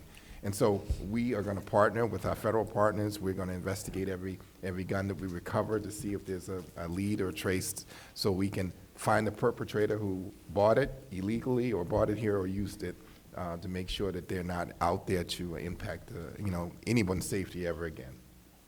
Okay. Yep. In addition to my role as working with the Boston Public Health Commission, I volunteer as the chair of the Massachusetts Coalition to Prevent Gun Violence. So that's the Massachusetts Coalition to Prevent Gun Violence. You can find it on the website. But we're working, particularly, it'll be working come January when the new legislature sits, to look at laws, policies for the Commonwealth of Massachusetts. But we're also in partnership with the national organizations that address this huge number of guns that are in our society. And so we partner with them for federal level solutions. But that is a way that people can monitor this issue and be involved in the solution. And to add one more point, I know, EOPS from Massachusetts is involved coming up with some more grants and things around that nature to see, as a state, what we can do to impact some of the guns, both following, doing the research around this stuff, to make sure that we're doing all we can to stem this. So I just wanted to answer your question about what BPS is doing right now. So one of the things that we've provided for the increase, our investment in social workers, we've partnered with Boston College to provide the Integrated Supervision Initiative.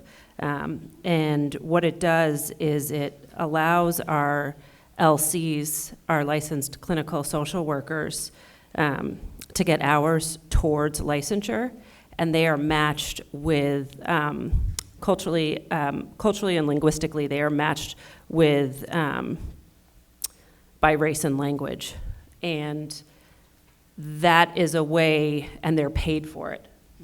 It's kind of awkward. Sorry, I'm trying to talk to you. You can talk. It's okay. It's all good. Talk to them, and I can hear. They're being paid for it by BC and by Children's, because what we often find is, in order for clinicians to get a license, you have to do hours. You also have to get supervision. You have to pay for supervision. That is a barrier. We know this. So we have purposely partnered with institutions that have a lot of money that will pay for this and that believe in creating more clinical supports and more clinicians that look like the children that they are serving.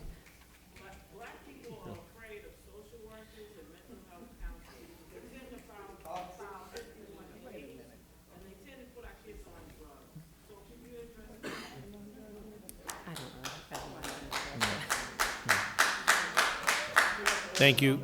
Thank you very much. So let me thank this panel for your time and attention and the partnership that you have here with the city and the community, and look forward to continued working on this issue as a committee.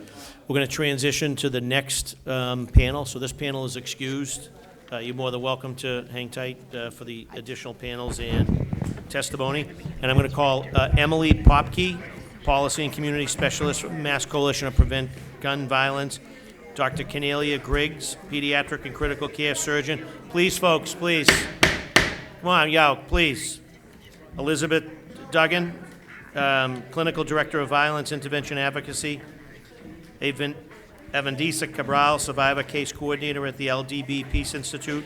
And Shamika Warm, Survivor Coordinator at the LDB Peace Institute, who had already testified. The next panel, folks.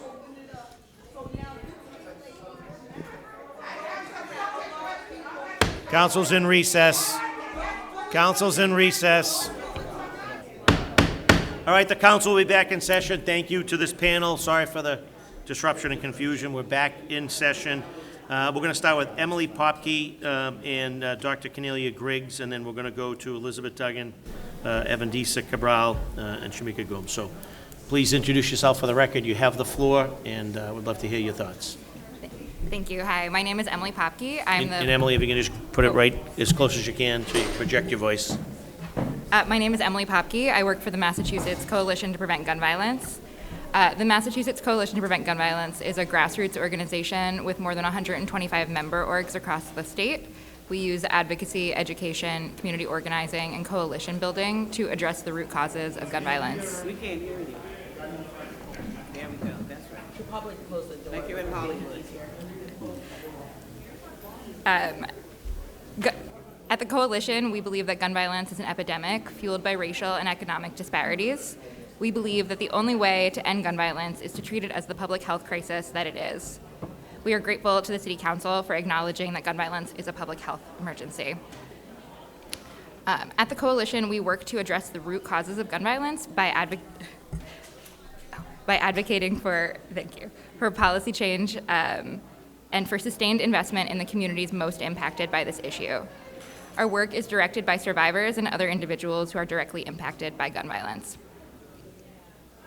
Every incidence of gun violence, fatal or not, creates a ripple effect of trauma, leaving families, loved ones, and entire communities to deal with the aftermath. Research indicates that for every homicide, leaves behind between 7 to 10 close relatives who then deal with the psychological, social, and economic stress that can impact generations to come. This number does not take into account classmates, coworkers, neighbors, and other community members that are impacted by every instance of gun violence. At the Coalition, we believe that one of the most effective ways to disrupt the cycle of violence is through community violence intervention programs, or CVIs. We heard plenty of examples of CVI programs throughout the evening as people talked about various job intervention programs and street outreach. There's also hospital-based violence intervention and other programs that people will speak more about later on the panel. Community violence intervention programs work by preventing violence before it happens and by responding to violence after it occurs by providing support to survivors and communities in the aftermath of this trauma. One of the key features of a CVI program is that it works in collaboration with the communities most impacted by gun violence, ensuring that the folks who are closest to the issue are also closest to the solution. In light of the recent spike in gun violence we've seen in Boston, it's clear that we need both short-term and long-term solutions. In the short term, we must respond to and support the communities that are dealing with this trauma, and in the long term, we must continue to invest in CVI programs over the years. Research shows that CVI programs can make a significant difference. Programs in cities such as New York, Oakland, and Baltimore have had reductions in gun homicides between 50 and 60%, and these programs are routinely found to have a high cost-benefit ratio. We would be happy to provide the council with more information on the research of these programs if needed. It's important to note that these programs don't work overnight. They work based on deep relationships within a community that can only be built up over time, and these programs can only be successful if they are given long-term funding and support by the city. We must continue to invest in these programs long-term to ensure that they can disrupt the cycle of violence and prevent future trauma. Thank you. Thank you very much, Emily. Dr. Cornelia Griggs, pediatric and critical care surgeon at MGH.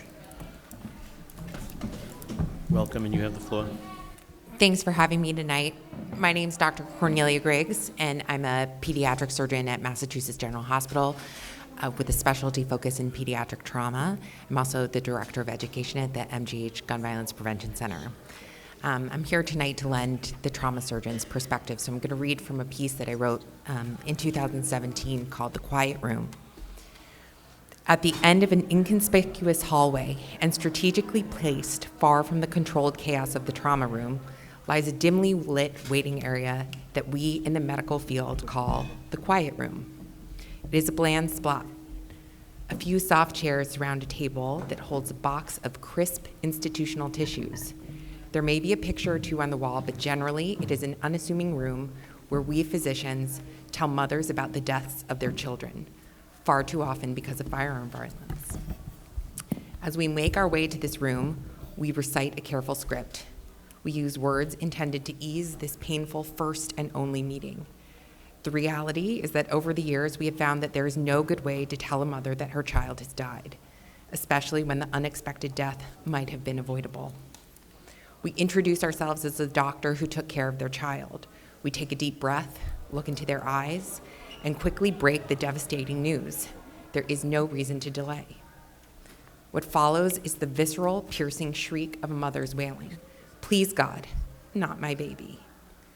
We often weep with these mothers. We sometimes quietly blame ourselves for not being able to do more to save their baby's life. And when they are alone, as is often the case, we hold them up while they cry.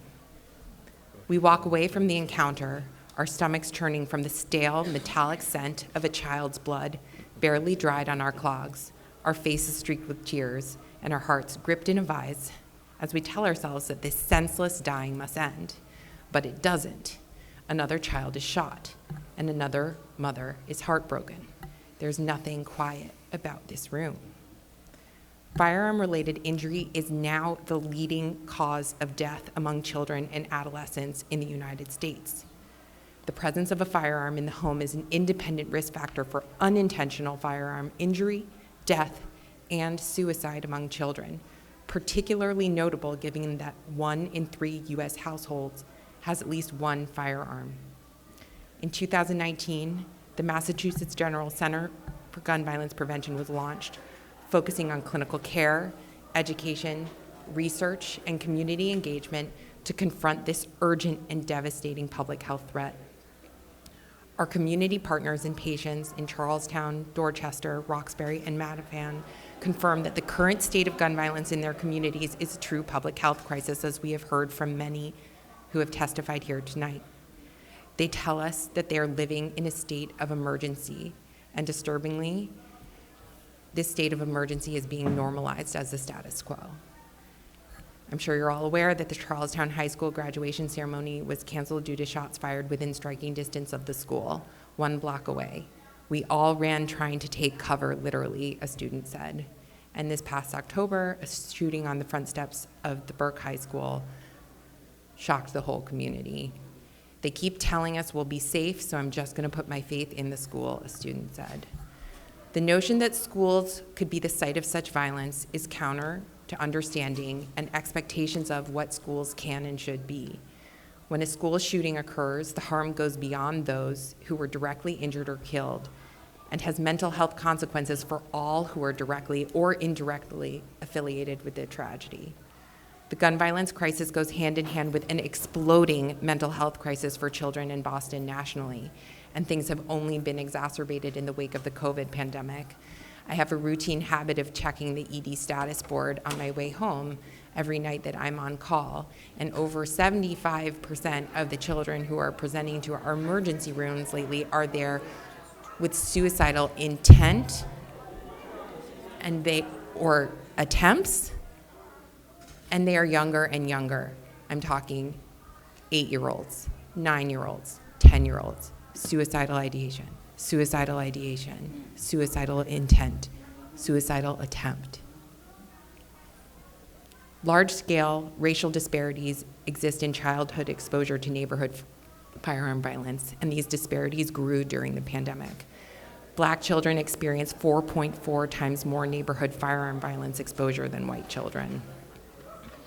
I'm not telling you anything that you don't already know in this audience, but I'm here to emphasize that hospitals are committed to this cause. Our hospital and our center is committed to this cause, and to emphasize that equitable access to trauma-informed programs, community-based prevention, structural reforms with the funding to support it are urgently needed. Thank you. Thank you, Dr. Grigg. Elizabeth Duggan, Clinical Director of Violence Intervention Advocacy at the BMC. Welcome, and state your name for the record. Thank you. My name's Elizabeth Dugan. I'm the Director of the Violence Intervention Program at Boston Medical Center. Very honored and grateful to be here. Thank you to the moms who spoke earlier and shared their pain. The worst thing at the hospital is sitting with a mom in the family room or waiting for the doctor to come out. And, you know, this opportunity that's presenting right now, I'm very grateful to be part of it because I've been a voice for a citywide plan to address this for a long time. I'm glad that I don't have to wait as long as Mike did for his community center, hopefully. But I just want to give some numbers because people understand numbers, and I'd also like to lift up the fact that gun violence is not the only thing hurting our people. It's knife violence and stabbings are just as serious an issue. I just left the hospital room of a 15-year-old Boston Public School girl that was seriously injured a couple of days ago. Could have been life-threatening. And, you know, it's not getting any better. So we can't just keep this on the gun violence. We need to talk about stabbings and knife violence too. I'm just going to give you the year before, a couple of years before COVID, what the numbers we see at the hospital. Boston Medical gets about 70% of all penetrating trauma citywide. 2018, we had 364 gunshot and stabbings. 2019, 375. 2020, during the COVID lockdown, we had 439 gunshot and stabbings that we treated, supported in the middle of the pandemic. 2021, we went back down a little bit, but it's interesting to note that during the pandemic, on March 11th, 2020, the World Health Organization declared COVID a pandemic. We had been living in a pandemic of violence prior to COVID. Our voices were never heard. COVID is stabilizing, hopefully. It's rearing its head a little bit. But, you know, violence is going to be here long after COVID goes away. And we marveled at the fact that our staff, because the schools were shut and the source of breakfast and lunch were now taken away from children who ate at school every day, we were figuring out ways to feed families. And the only money that was accessible to us was money for COVID. So, you know, we got very creative because, you know, everybody was impacted by COVID, but it was perplexing to us why we couldn't get gift cards to give our families to get food prior to COVID. So, you know, I'm grateful that we're having these conversations because the inequities and the lack of equitable resource allocation has been long-standing in the city of Boston, and the time has come to put the money where the healing needs to take place. I'd also like to just touch on a couple of things. When people come into a hospital and they're shot or they're stabbed, especially if they're younger, because adolescent brain development is a little different than an older person, but you have a fleeting moment of opportunity for intervention that passes very quickly. So number one, social media plays a huge contributory factor in retaliation, and we all need to figure out some kind of social media turnaround and making it somewhat positive or something. I don't know what the answer is to the social media. I stay off it because I live in it every single day. So I've had enough of it, you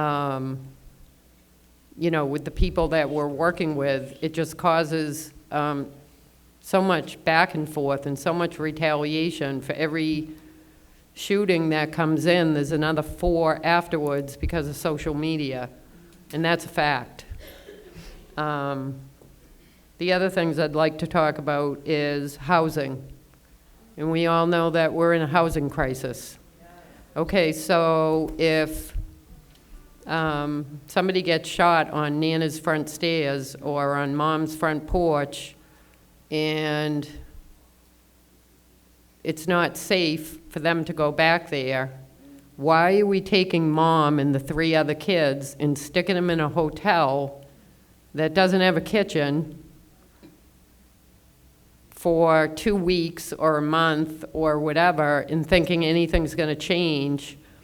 You know, I don't know what the answer to that is either. I know that in the DV world, if there's a woman and a child that presents that they're in an unsafe situation, they pick the phone up and call SafeLink, and they have access to all these openings across the state for placement, sometimes even out of state. So I think we need to start thinking outside the box around some of the stuff that we're doing and some of the Band-Aids that we put on things thinking it's going to get better. We need to, you know, it's poverty and racism. Poverty and racism drive all of this. So until we invest, I don't know who the gentleman was with the trades thing earlier, but some of our biggest success has been with Operation Exit, building pathways. We don't want kids or young people to get jobs. We want them to have careers. We want them to have sustainable ways to take care of their families. Right. What good is it to have a 29-year-old guy with 3 kids get a job at Dunkin' Donuts 20 hours a week? Or, you know, it's not sustainable. He's not able to care for his family. The thing about the age restriction, we've been talking about that forever in the city of Boston. All of a sudden, someone turns 24, and they're all better. They don't need services anymore. So now that guy who has 2 kids and can't get the services anymore goes right back to the street and is doing what we didn't want him to be doing in the first place. So the other point is we can't do this alone.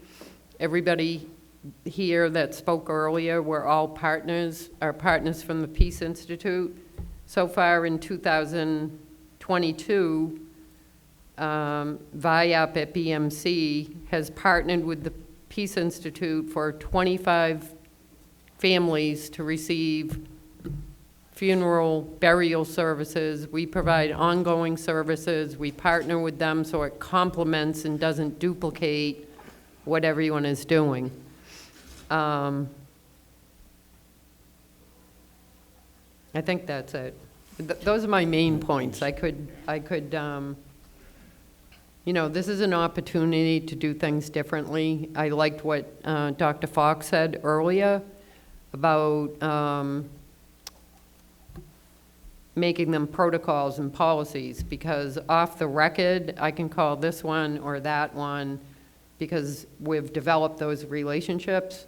But if those people are gone, then nobody knows what to do. We need to formalize and put in place things that are going to be sustainable, and we need the funding to do it. And again, you know, talking about COVID and doing the analogy of that, you know, miraculous things happened in the city of Boston when COVID hit, and I just don't understand why those miraculous things can't happen for violence too. And I'll just leave it with that.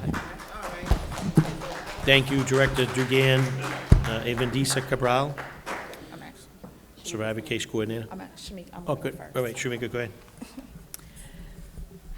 Good evening. My name is Shamika Gooms. I'm one of the 2 of the Survivor Support Coordinators at the Louis D. Brown Peace Institute. Our mission is to be a center for healing, teaching, and learning. My job is to make contact with a family within 24 to 72 hours after homicide happens, to do an intake, victims' compensation application, plus offer emotional and logical support, all while guiding them through next steps, plus advocacy and referrals where needed, because we believe that all families impacted by homicide deserve to be treated with dignity and compassion regardless of the circumstances. The Peace Institute is the leading survivors of homicide organization in Massachusetts. All roads lead to the Peace Institute. We receive referrals from major Boston hospitals, the Boston Police Department, the neighborhood trauma team, funeral homes, etc. We do not refuse families and do the best we can to support and fulfill their needs so they can feel safe and begin their journey to healing. We have a fund called the Live in Peace Fund, where we are able to support families with some of their other urgent essential needs, such as food, utilities, or any other expenses that may arise because every family and situation is different. Safety relocation has been the greatest expense to date, whether it be for emergency hotel stays or expenses related to moving a family from one home into another for safety and/or re-traumatization concerns. From January until now, the Peace Institute has exhausted nearly $107,000 in safe haven and relocation fees, such as emergency hotel placements, broker fees, and moving expenses. The Peace Institute is not a housing agency. We are not housing agents, but we find a way. These relocation expenses were not meant to come out of the Live in Peace Fund, yet, as I said, we find a way. We cover these costs because families are in crisis and we want them to feel safe in their homes. Feeling physically and emotionally safe in your environment is a big part of healing. If we are a partner in the city's efforts to combat and prevent violence in our city, then we need the financial resources to continue to support these families in their hour of need, especially when their overall safety is at risk, but also we need to be compensated accordingly for the tireless work that we do every single day. The Peace Institute is a small nonprofit organization that is heavily relied upon by the city for our support of the survivors of homicide, and part of our vision is to continue supporting families as best we can while creating and sustaining an environment where all families can live in peace and all people are valued. For 28 years and counting, this organization has done just that, reaching more and more families each year, providing them with a sense of comfort and stability in their toughest times and supporting them on their road to healing. Thank you, Shamika. Evandisa Cabral, you have the floor. Good evening, everyone. My name is Evandisa Cabral. I am the Survivor Case Coordinator at the Louis D. Brown Peace Institute. I do the ongoing casework after the crisis portion of supporting the families. The Peace Institute has grown quite a bit since, excuse me, it was founded in 1994 after Lewis's 1993 murder. And we are still trying to grow in order to support the needs of the survivors. When homicides happen, data shows that at least 10 people are impacted by one homicide: the families, the friends, the loved ones, co-workers, and community members. This means that there's a greater number of people impacted than the actual number of direct homicide victims. That said, ongoing caseloads have increased greatly throughout these 28 Peace Institute years.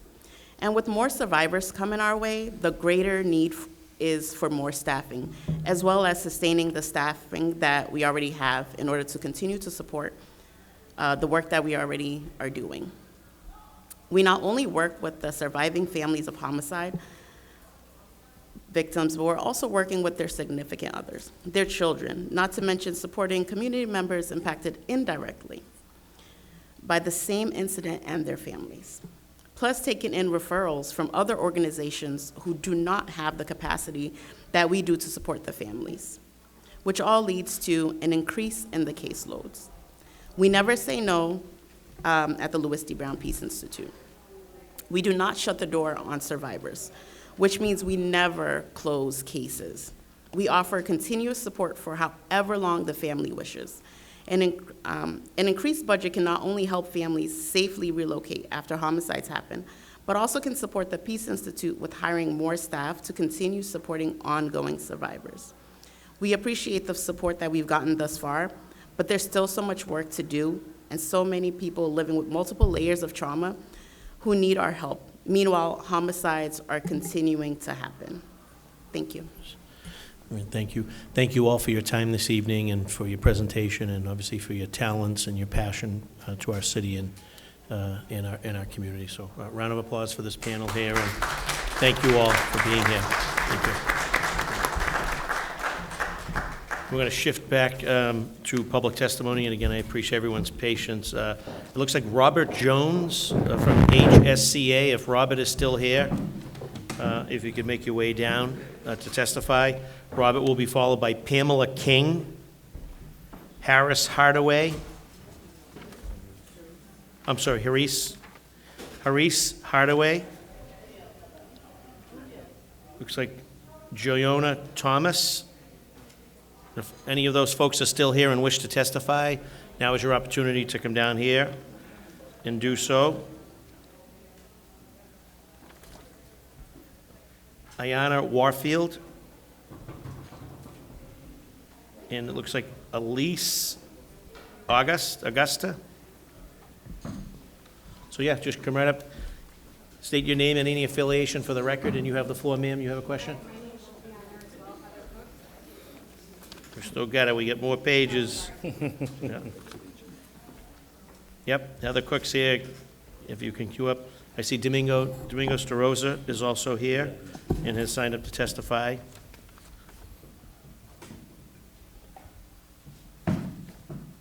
You have the floor, sir. Please name and affiliation for the record. And we're just asking as courtesy to folks waiting to testify behind you in the late hour, if we can kind of keep it to 2 minutes. I'll have the timer if you don't mind, and all right, we'll time everybody. Good evening, everyone. Good evening to the City Council. My name is Haris Hardaway. I'm a resident of Dorchester, but I also work at Bowdoin Geneva Main Streets. I am going to represent both roles right now, and I'm hearing so much about programs that people age out. You don't age out of gun violence, you stay ready, because it's something that happens on site. And so there's no save the date for it. You just have to live in the anxiety that this could happen. And so I think that's missing from the conversation. What bothers me is that as a resident, I saw the amazing work that this council did and that the workers did in the departments, the work you came together and did with the state legislature and the governor and the federal government. And now we're here with gun violence, and it's as if you have rolled back the clock to 1985. There was no miracle in Boston. What was the miracle was that everyone did their job and that the funding was there. And what puzzles me is that you know what works. Many of the counselors here were young enough to live through the 90s. So you know that the programs worked. You know there was abundance of nonprofits, school areas for people to go to, youth centers, and now you're saying it was a miracle. What do you mean? What needs to happen is you need to pay attention to the people. People need jobs. The majority of the people who are victims of the violence or who are committing the violence are either unemployed, homeless, or hungry. And when you're doing the work in the community and you hear about housing that's available, but they tell you there isn't any, but you have whole buildings with units that stay empty for 6 months even though you're living in a housing crisis. When are you going to really press these agencies and allow people to do the work instead of the red tape? We have our police, and I just want to say there are some good police and there are some bad police. On Bowdoin and Geneva, we have had some success with the support, but there isn't enough funding to do what we really need to do. And so what I would like to see is that you put the same force and energy into finding people jobs and housing and food the way you did for COVID. Thank you. There should be an urgency because our businesses on Bowdoin and Geneva who have been, there's attempted robberies, there are many, there are intimidation, there are threats, there's so much that the community, our merchants are trying to hold up in the face of deficits and lack of resources when Boston is resource rich. But yet when the civil people, our civil society, go to work, they are always told, no, we can't do that. You need to get out of the way of people and let them do their jobs. And not be so, and it's not you, it's the whole system, right? So I just would implore you to really not think out of the box, just get out of the box. And let's work together. Thank you. Haris.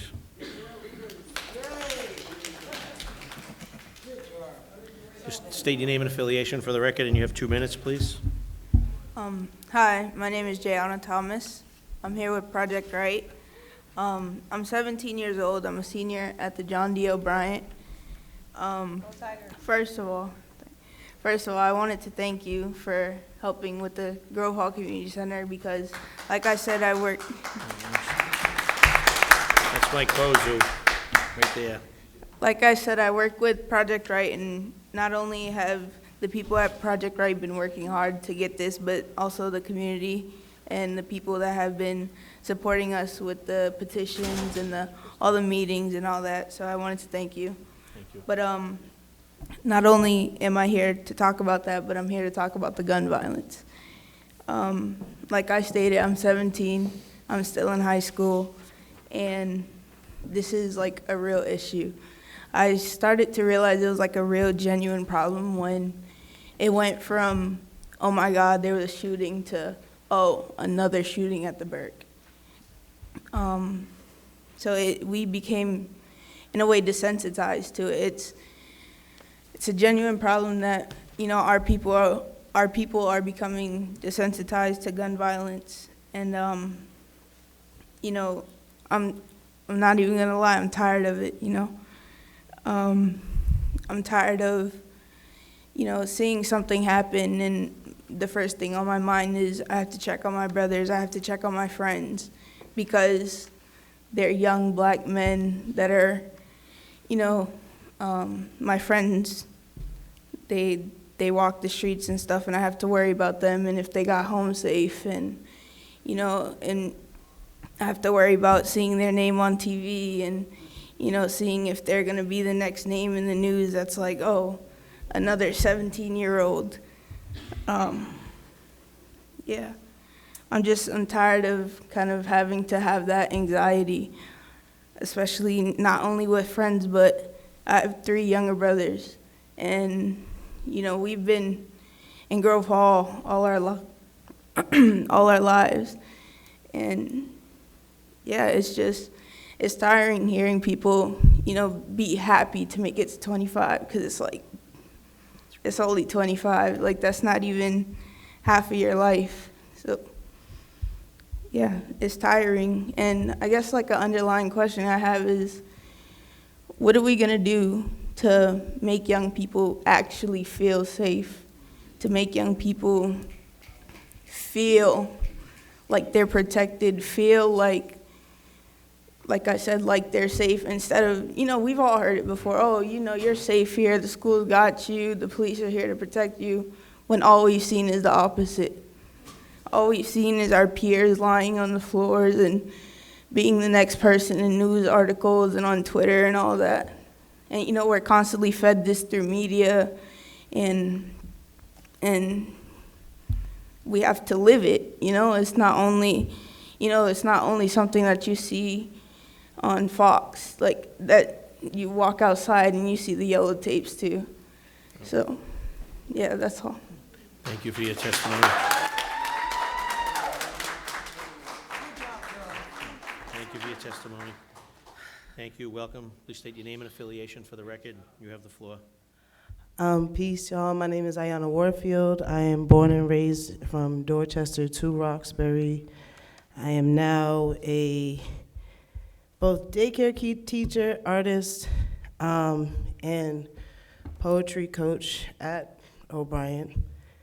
Jayana speaking right now is just kind of speaking to my freaking soul, because she's not only coming up here and saying the truth just as she naturally knows, but she's a representation of the students that see a problem, know a problem, and need the support of this community to actually address that problem. I have 4 questions from earlier today, and I'm gonna just go wherever my brain goes from here right now, because the thing is about going to these meetings for the past, since forever, is going to these meetings and always seeing the numbers, and it's not that bad, because look, the numbers have decreased in this city right now, even though beforehand it was higher in times, and even though in the 90s, it was at a lower rate in the 90s they were talking about. But the difference between then and now is that back then, the numbers was low because we had Teens Against Gang Violence. We had people, young people who are actually advocating, mediating within this community and having these problems go down. It wasn't just coming from, oh, the police did their job. I'm not even trying to attack. History of mine, my family has been in this city, was a part of the police for generations. My most recent uncle just retired. So I'm not coming from a place of misunderstanding. Not gonna keep talking on this. But the difference now, my question for one is the numbers that were given earlier surrounding the idea of the numbers have gone down. Is that based on that the work has actually been done for the change, or is it based on the fact that the people who were addressed by this, who are directly facing this problem have been displaced? The numbers are down because they're not here, or the numbers are down because they actually got the work to be done? That is my first question, that just to ponder on. Secondly, how do these numbers connect to the changes that are done here? The numbers that were given about what's going on, how are those numbers actually showing that things are being addressed within the schools? Having what we've seen, the process that we're facing with this era of gentrification is that people come in and they say, well, we have to save our schools, save our children, but at the same time, we're also facing budget cuts, so we're gonna have to cut back on some educators and stuff. The walkouts that happened in these different schools within this community happened not because the students were just mad because teachers were being fired. They were firing specifically the teachers that cared about the students. So what is going on right now that doesn't have that problem? Because I grew up in a generation where we had programming when we left these schools. These shootings, these problems with these kids are happening because, not just because, oh, they're out here and they're violent and there's a history of that going on in this community. No, that's just the propaganda that's been pushed. We are in inflation. There are 15-year-olds that have to choose between I've seen in the school that I work at, there are kids who have to choose between coming to my poetry program and going to a job till 9 p.m. so that they can figure out how to make a way. For those who don't want to have to work until 9 p.m. just to make just enough, they are going to these blocks. They're having to deal with this problems. They have to deal with this violence because they're thinking this is the only way I can make it and make it done quick. What program is doing? How they were talking about the prevention, intervention, and the last word I just saw that was on there. How is that prevention not being based in assimilation is my question for that. Because there are problems that these programs are being made, but the programs that I see are programs based towards going to college and getting out the hood. Going to college and becoming an educator, going to college and becoming a doctor, doing all of these things that are pushing forward of a narrative of if you fit within the system, you can win. What is the programs that are happening for the students who don't want to assimilate to the society? What are happening for the programs for students who don't see a space for them within our programming? And all of these things are being built, and the only thing that they see for them is the block. What are the programs that are happening for them? Because coming up, I had Project Hip Hop. I had Teens Against Humanity, not Teens Against Humanity, that's a game. Teen Empowerment, which is still here, still doing the work. There are still programs that are, but I'm saying those programs are done by the work of the youth. As the problem in this city, the fact that Jayan is she's somewhere. Stepped out. Yeah, she stepped out, it's cool. The fact that there was one teen I saw tonight. Who called them? Who called? Because if we called teen empowerment, this whole room would have been filled. That's a fact. If we had called Artists for Humanity, this whole room would have been filled. You could have just shown up to a high school and told them this is to happen. Anywho, I know I'm ranting. That's right. Thank you. If I can just ask you respectfully just to kind of wrap it up. Okay, I'm just gonna wrap it up, and this is my last question. Other than incarceration, what options do you have to offer for youth who are suffering from gun violence, be it in front of the gun or behind it? Just to ponder on. I will back away now because I will go forever. Thank you. Thank you, Ayana. Joa DePina, you have the floor. Good evening. Thank you for everybody that actually stayed here, and for those counselors that stayed as well. Thank you. There's so many different things I'm going to go through real quick. I'm going to start with this. I'm tired of you all always going to the wrong people for answers. You turn around, you go to the faith-based leader. The only faith-based person that stayed here for this meeting is our newly founded Reverend Peterson. That's the only faith-based person that actually stayed. Everybody else left. Oh, Reverend Scott. Okay, so we got, sorry, Reverend Scott, I didn't see you. But everybody, all y'all always refer to faith-based. First of all, let's make it clear. Faith-based is taking in families on weekends, and they're dealing with people that are out there wanting to get help and wanting to go find God, right? They're not dealing with the people in the streets with guns. They're not dealing with people that don't have faith and don't believe in it. I don't believe in God and Jesus, and I don't believe in any of that stuff, okay? I'm an atheist now because of Catholic Church, okay? But you all keep going to them, okay? But we need to go to the people on the ground, the people that are out here, people like myself that you guys don't want to listen to because I'm crazy.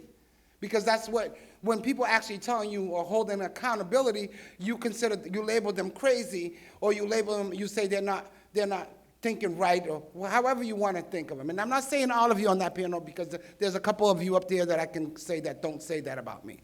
But we don't look into the people that actually have the answers, the people that are actually out here in the streets. I show up to every gun violence, almost every single one of them, every single shooting in Boston. I'm there. I watch. And that's why I wish that the commissioner and everybody else was here for me to say what I have to say. But this is what happens in these meetings. We can't address everybody because people got to leave, or, you know, there's a panel, we don't have enough time to address the people that I really want to address, which is the police department. Because at the end of the day, you all are city council. Thank you, Fernandez Anderson, for being able to control the budget and have a say in there. But like somebody, like Councilor Lugin said,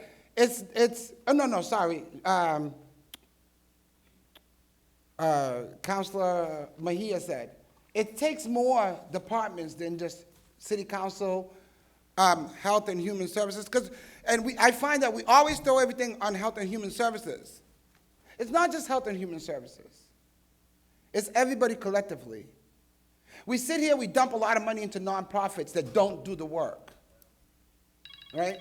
We sit here, we have programs like SOAR, and we have the Health and Human Services has now I'm going blank. You have the trauma team. Those programs are not as effective as they can be. I see them out there every time there's a scene. But at the end of the day, if you're paying somebody a little bit of money to do that work, they do a lot of work. Do you know what it is to deal with a grieving family? I do. I'm one of those families. And they're so underpaid. You pay the street workers $25,000, $30,000. I looked at their budgets, at their salaries. And you expect them to bust their behinds to get these youth in place? First of all, they're underpaid, and they have no budget. You give them no resources. You in the city come in, I'm not saying you, the mayor's office puts this program together and gives them no funding. How can we get anything done with no funding? But you pump the money into the police department, and you know what they do? Because I'm going to do a documentary for you guys. They sit in the station until they get that call. And then you see them flying out from behind Roxbury Court. Because that's the new way they come out now. You go over MB3, you'll see them flying out from the little side street. You go to C11, they'll come out from Christopher Street. You know why? Because they're not sitting on the block watching the streets. They're not policing our community. These crimes are happening like that, and it takes longer for the police officer. Imagine if you have a police officer right here at the line of Frederick, right? Something happens on Columbia Road. 2 seconds, you're there. But they're flying out of the station every time. That's what's going on. There's no community policing. Commissioner Cox says that he wants community policing. But you're not listening to the community. We don't matter. We spend so much money. The Commonwealth has had me in court for 4 years. The Boston police say they don't have enough police, Brian, no, that was for Felix, Mr. Arroyo. They didn't have enough officers to do the special ops thing that they need to do, that he wanted them to do. They don't have enough officers. But every time somebody called about Joe DePina, guess where I was? I was at Dorchester Court with a police officer, a detective, going to a hearing about Elizabeth Miranda and what happened at Cesaria's. But they got time for that. I'm just making a point, because when you say you don't have time for special departments, but you have time for certain things. So we need to make sure that we hold the police accountable. And when they say, I'm going to wrap it up. But when we say we're holding police accountable, we need to start with first making sure the police are actually on the block and get out the car. They only know me by first name basis because I hold them accountable. They should know all of us by first name basis just because they go out the neighborhood. Isn't that how it is in Natick? That's Mr. Felix's son, right? They know him. So I'm going to end with that. And I'm going to say this: we need to do better as a group collectively. And City Council, you all have been so broken up. This is the first time in many years that I've watched that is so much bickering and fighting and racial tension and everything else. Let's get together, people. We have work to do. We pay you all to really focus and get this work done, so let's get it done. Thank you. Thank you, Joe. Hi, I'd like. Welcome. Just please state your name and affiliation for the record. Sure, no You have problem. the floor. My name is Everybody Heather. respectfully. I'm just going to defer to my notes so I can be respectful ahead. of time. Thank you very much. Sure. My name is Heather Cook, and I come here as a mother and a lifelong resident of the South End of Boston. I'm also a member of the leadership team from the New Democracy Coalition. My 2 children are third generation, not only to the beauty and the opportunity of the city, but also the trauma of witnessing gun violence, just as I did growing up. Despite being in lockstep with my children, they bore witness to a man who was shot in the head outside of my niece's bedroom just last month. We know that gun violence is not a new issue. It just feels like there's been a desensitization to what's happening within Black and brown communities. So we won't find the answers to gun violence in algorithms, so this is going to have to take grassroots interactions and community conversations to identify the gaps. Please also keep in mind that community programs in which information may be gathered are only as good as the demographic that they reach. I want everyone on the stage to know that it's okay to say we don't know or we don't have the answers, as long as there is a willingness to find a way to move forward from being reactive and shift to a proactive space where the community, politicians, and police can establish an action plan together and that will meet the people where their needs are to reinforce families on a fundamental level. I've been in many rooms, and my experience is that people are separated by class before color. So if there can be a collective willingness to truly remedy gun violence, it should be achievable if we can make safety the North Star. Thank you. Thank you very much for your very succinct remarks. I see Ms. Hardings is here. I know we have Domingos de Rosa. Anyone that has not heard their name that wishes to testify, if you can please queue up over here on the stairs. I also just want to recognize, obviously, Ethan from Central Staff, and I know we have a hard stop at 9, so just, again, asking everybody for their cooperation, along with Christine and Candace from Central Staff as well. So thank you, Ms. Hardings. Good evening. Once again, I'd like to thank my Councilor Worrell, District 4, and President Flaherty. I just want to urge you again to look at that special needs prison, the pipeline, because you can talk about the gun violence, but really is a special needs violence.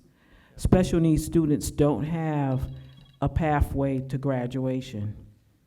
They're dropping out, and special needs, Boston Public Schools are balancing their budgets off of special needs students. As soon as they lose a staff member, they ask for more special needs seats. You know this, I don't have to tell you that. We have a group of people in our community that is being traumatized by special needs, locked into poverty, locked into uneducated, don't even know how to use a computer. That needs to be addressed because that's the breeding ground. You can continue the rest of the way, but until you stop that, that is breeding murderers in our neighborhood. And that policy change, that's a policy change right there that needs to happen. So that you need to address that all special needs students need to have a pathway to education. And you need to mend the wrong that was done to those families who are locked into that. And another thing, cameras. For so long, people are shooting people and getting away with it. You don't have enough police officers. Mr. Cox testified, he doesn't have the resources. But there is extra APA money, extra funding. There's the next door, neighbors are getting together. I know on my street, a shooting was solved because police officers walked door to door, getting cameras, video cameras from people's Ring doorbells. You know, I don't know whatever happened to the cameras on the city streets. I don't know where they all went. So we need to deter people from getting away with violence. And one way is the camera situation. So I urge you to do that. And before I close, and I just want to say about my community, I'm sorry, but we are hard-working people in our community. We are not all on drugs. We go to work just like everybody else. We send our kids to college, trade, or whatever they want to do. We don't need a handout. We're not asking for no turkeys, okay? We're not beating our kids, and we need DCF and all this other kind of stuff that you want to paint our people. Our community is resilient, and I'm asking the city, they need to partner with empowering our communities, helping us to build our infrastructure. Just like you came to our community for the COVID, you had the COVID testing at Prince Hall, at the Carver Den. We have Prince Hall, the Carver Den, we have the African American Museum, we have K's Oasis, we have Unity Sports Clubs. These are all institutions in our community that we feel safe with, and so we need to empower our community because we are resilient. Thank you, Ms. Hadding. You're welcome. Thank you. Domingos DeRosa. Appreciate your patience and appreciate your community I involvement. can see you guys. I don't want to look at the back of the speaker, but good to see you guys. I want to give you guys a special thank you for having it here at the Frederick after hours where people can actually attend. Just a little history of myself. I've been doing gun violence work for over 30 years. My first murder was Mother's Day, May 8th, 1988. One of my relatives was murdered behind Roxy's home during a drugs deal that went bad, right? I was 11. Had no clue what that would do to me and my brothers years down the road. I listened to folks talk about the miracle, right? Boston Miracle. It's not a miracle. It was Fed warrants. People were getting snatched up left and right by the feds, the RICOs, right? So I just wanted to throw that out there because I get tired of people saying it was a miracle. It wasn't a miracle. It was a year for a bullet. It was 24 years for an ounce of crack. It was 2 to 5 years for a gun. So guys like myself who lived through it, we made a decision to pick a better lifestyle because it was like, yo, you 15, you going upstate on an adult charge. One of my good friends that I grew up with at the Dearborn, right, kid from OP, changed the law, making 14-year-olds adults when committing adult crimes. I'll keep his name out of it. People that know, they know. People that don't know, you can research it. So for 30 years, I've been sitting as an outsider being an insider.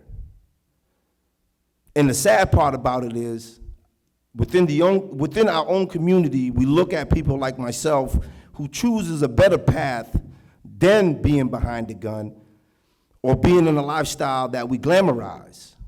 Because we're glamorizing a lot of these things that our youth are looking up to. In the 90s, you pull up on a murder scene, you might find 8, 9 casings, right? Let's try 68 on Park Street 3 years ago. I haven't heard anybody talk about high magnet capacity rounds. I haven't heard anybody talk about the impact that that does to somebody when they fly by you like mosquitoes, and the only thing you can think about is refuge. We had 2 grandmothers get murdered. Not one city councilor made a move to write an ordinance to help save our community. Our liquor stores are open till 11 p.m. Why? Brookline, they close at 9. They open up at 10. These are things that we can do as a city to address some of these issues. I pull up on Bowdoin right now, there's about a dozen guys who got nowhere to go, and it's not just on Bowdoin, it's in Fields Corner, it's in Ashmont, it's in Eggleston Square, it's all over the black community. We talk about substance use on Mass Ave, but we forget about the substance use that we actually see every day through the liquor stores, the legal substance, right? That acts as part of the fuel to the violence we see in this community. I've asked for 30 years, when are we gonna get ahead of the summer violence? When are we gonna come together in the winter months to come up with a plan citywide to address this issue? I dedicated 24 years of my life to the city as an employee, working out of BCYF, which was originally called Community Schools, giving young people a space not only to be themselves, but to find something better than the streets. I didn't see any representation from one of the most important programs in the city that has to deal with all levels of life. That's disheartening. That BCYF is a $40 million department, and we spend that on police overtime. I hear the commissioner talk about he doesn't have enough officers to man areas known as the murder corridor. The Globe wrote that. That's not me, that's the Globe. Where I live is a corridor of murders, year in, year out. If I had tattoos, you wouldn't see my eyes, because I have no space to put the names of the loved ones. I got thousands of dead friends. When I go to the cemetery to weed whack my father's tombstone, I spend a day there of all the friends that I've lost.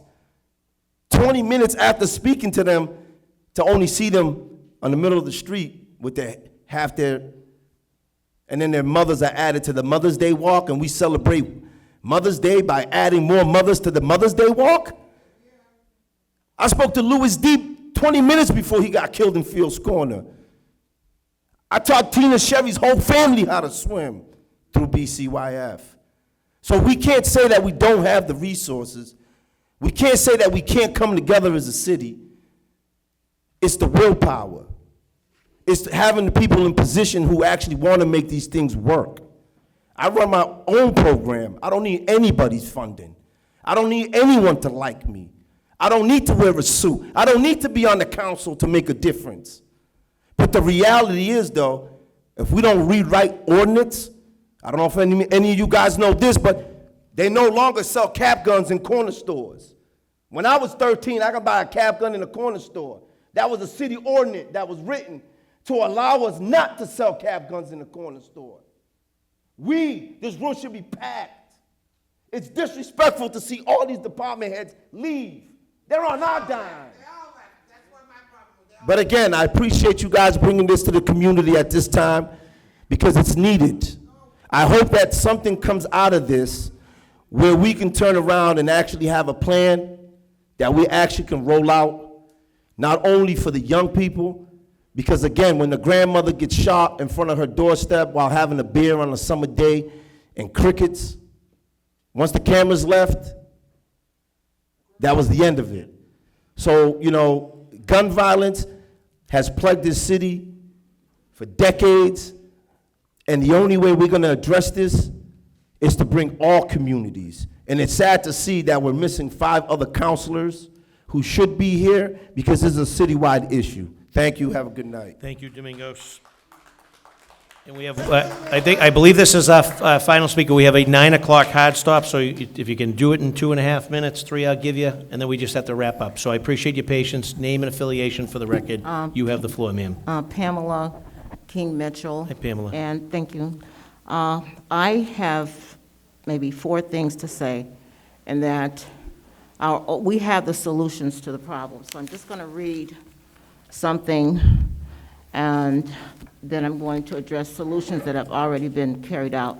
I worked 10 years in the Chicago Public Schools, and I think maybe 20 in the Boston Public Schools, working with special needs children. And I worked with some outstanding teachers who had solutions for special needs children to remove them out of special needs just by improving their reading. And that was fought against so hardly that I had to put my job on the line to keep it going, and so did others. And there was an opportunity that we then, when we retired, attempted to bring this program to the Boston Public Schools.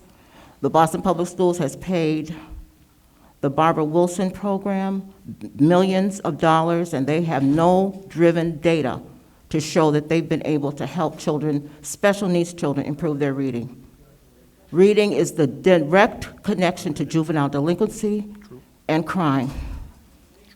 And the fact that they have totally ignored my program, when I can take a child who is 2 years or more below grade level and bring them up 2 years or more in 60 instructional hours. And I have for 4 years, since I've been out of the public schools, trying to get this program into the public schools. And they have accepted it on the level of the chief of staff to Mayor Walsh to be totally ignored by every department head. No answer. It's not like, oh, there's something wrong with your program. Just no answer. Don't return phone calls. I wrote 3 or 4 proposals that would have helped the Lewis Higginson School. We wanted to go into the worst schools, the Holland School.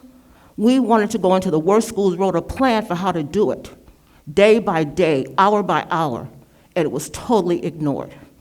And these are the toughest schools. I said, give me the worst children, because those are the children I've turned around for 25 years of my life as it relates to reading. And the fact that they had a equity, the 2016 Opportunity Equity or something policy, Objective 6A, they had during the COVID, a grant proposal for AAOST. I know the last is academic achievement out of school time. They wanted to get Black, as far as cultural competence, they wanted to get Black and brown after-school professionals to come and help our children during COVID. I signed up 55 Black and brown, 2 or 3 were PhDs, most of them had double master's degrees, bachelor's degrees, the most of them were double masters or PhDs who wanted to give after-school time. And do you know that when I handed in that list, all of a sudden they told me, oh, we have problems with your program. And they would not tell me what they were. For 2 weeks, I begged for a meeting. When we finally had the meeting, oh, there was no problems with your program, but oh, now it's too late. Oh, we'll give you another program. We'll give you an in-person program. So we had an in-person program granted to us. That we asked for the kids, they never sent the kids. It's just unbelievable. And that's just about the reading. But we have worked and read about Kari Bridgewater, and I have copies of a book that talks about what he did in Boston. He worked with, I'm going to just skim over this, the 10-Point Coalition, the Black Ministerial Alliance, Harvard University Youth Violence Prevention Center to create predictive models of gang violence. He discovered that traumatic stress is one of the clearest indicators and predictions of community violence because of these factors subconsciously predispose predispose, excuse me, those who suffer from these conditions to aggressively startle responses. Kari also learned that economic disparity between groups of people who live in close proximity is the one highest predictor of community violence. Therefore, young people who live in areas that have high violence or where income disparity exists are likely to be victims or perpetrators of violence. He realized that an important antidote, and this is the solution, to gang violence was to provide employment to African American young people, jobs provided in some as well as space for young people to cool off. Thank you. And this is Harvard, 10-Point Coalition, Black Ministerial Alliance, and this program was stopped. And I just ask why. Right. Thank you very much. And it's 9 o'clock, so you stopped right on the nose. We really appreciate that. That will conclude the Boston City Council hearing and the Committee on Public Safety on docket 1353. I want to thank my co-sponsor colleagues, City Councilor Brian Worrell, City Councilor Tanya Fernandez Anderson, obviously Council President Flynn, Councilor Murphy, Councilor Louisiane, for sticking with us. And so I appreciate your time and attention this evening. This will not be the only meeting, which is what my colleagues are saying. This is the start of further conversations about this issue, and so look forward to the spirit of cooperation and the partnership moving forward to reduce all violence in every neighborhood in the city of Boston. Thank you all for your time and attention. Have a great night. Thank you.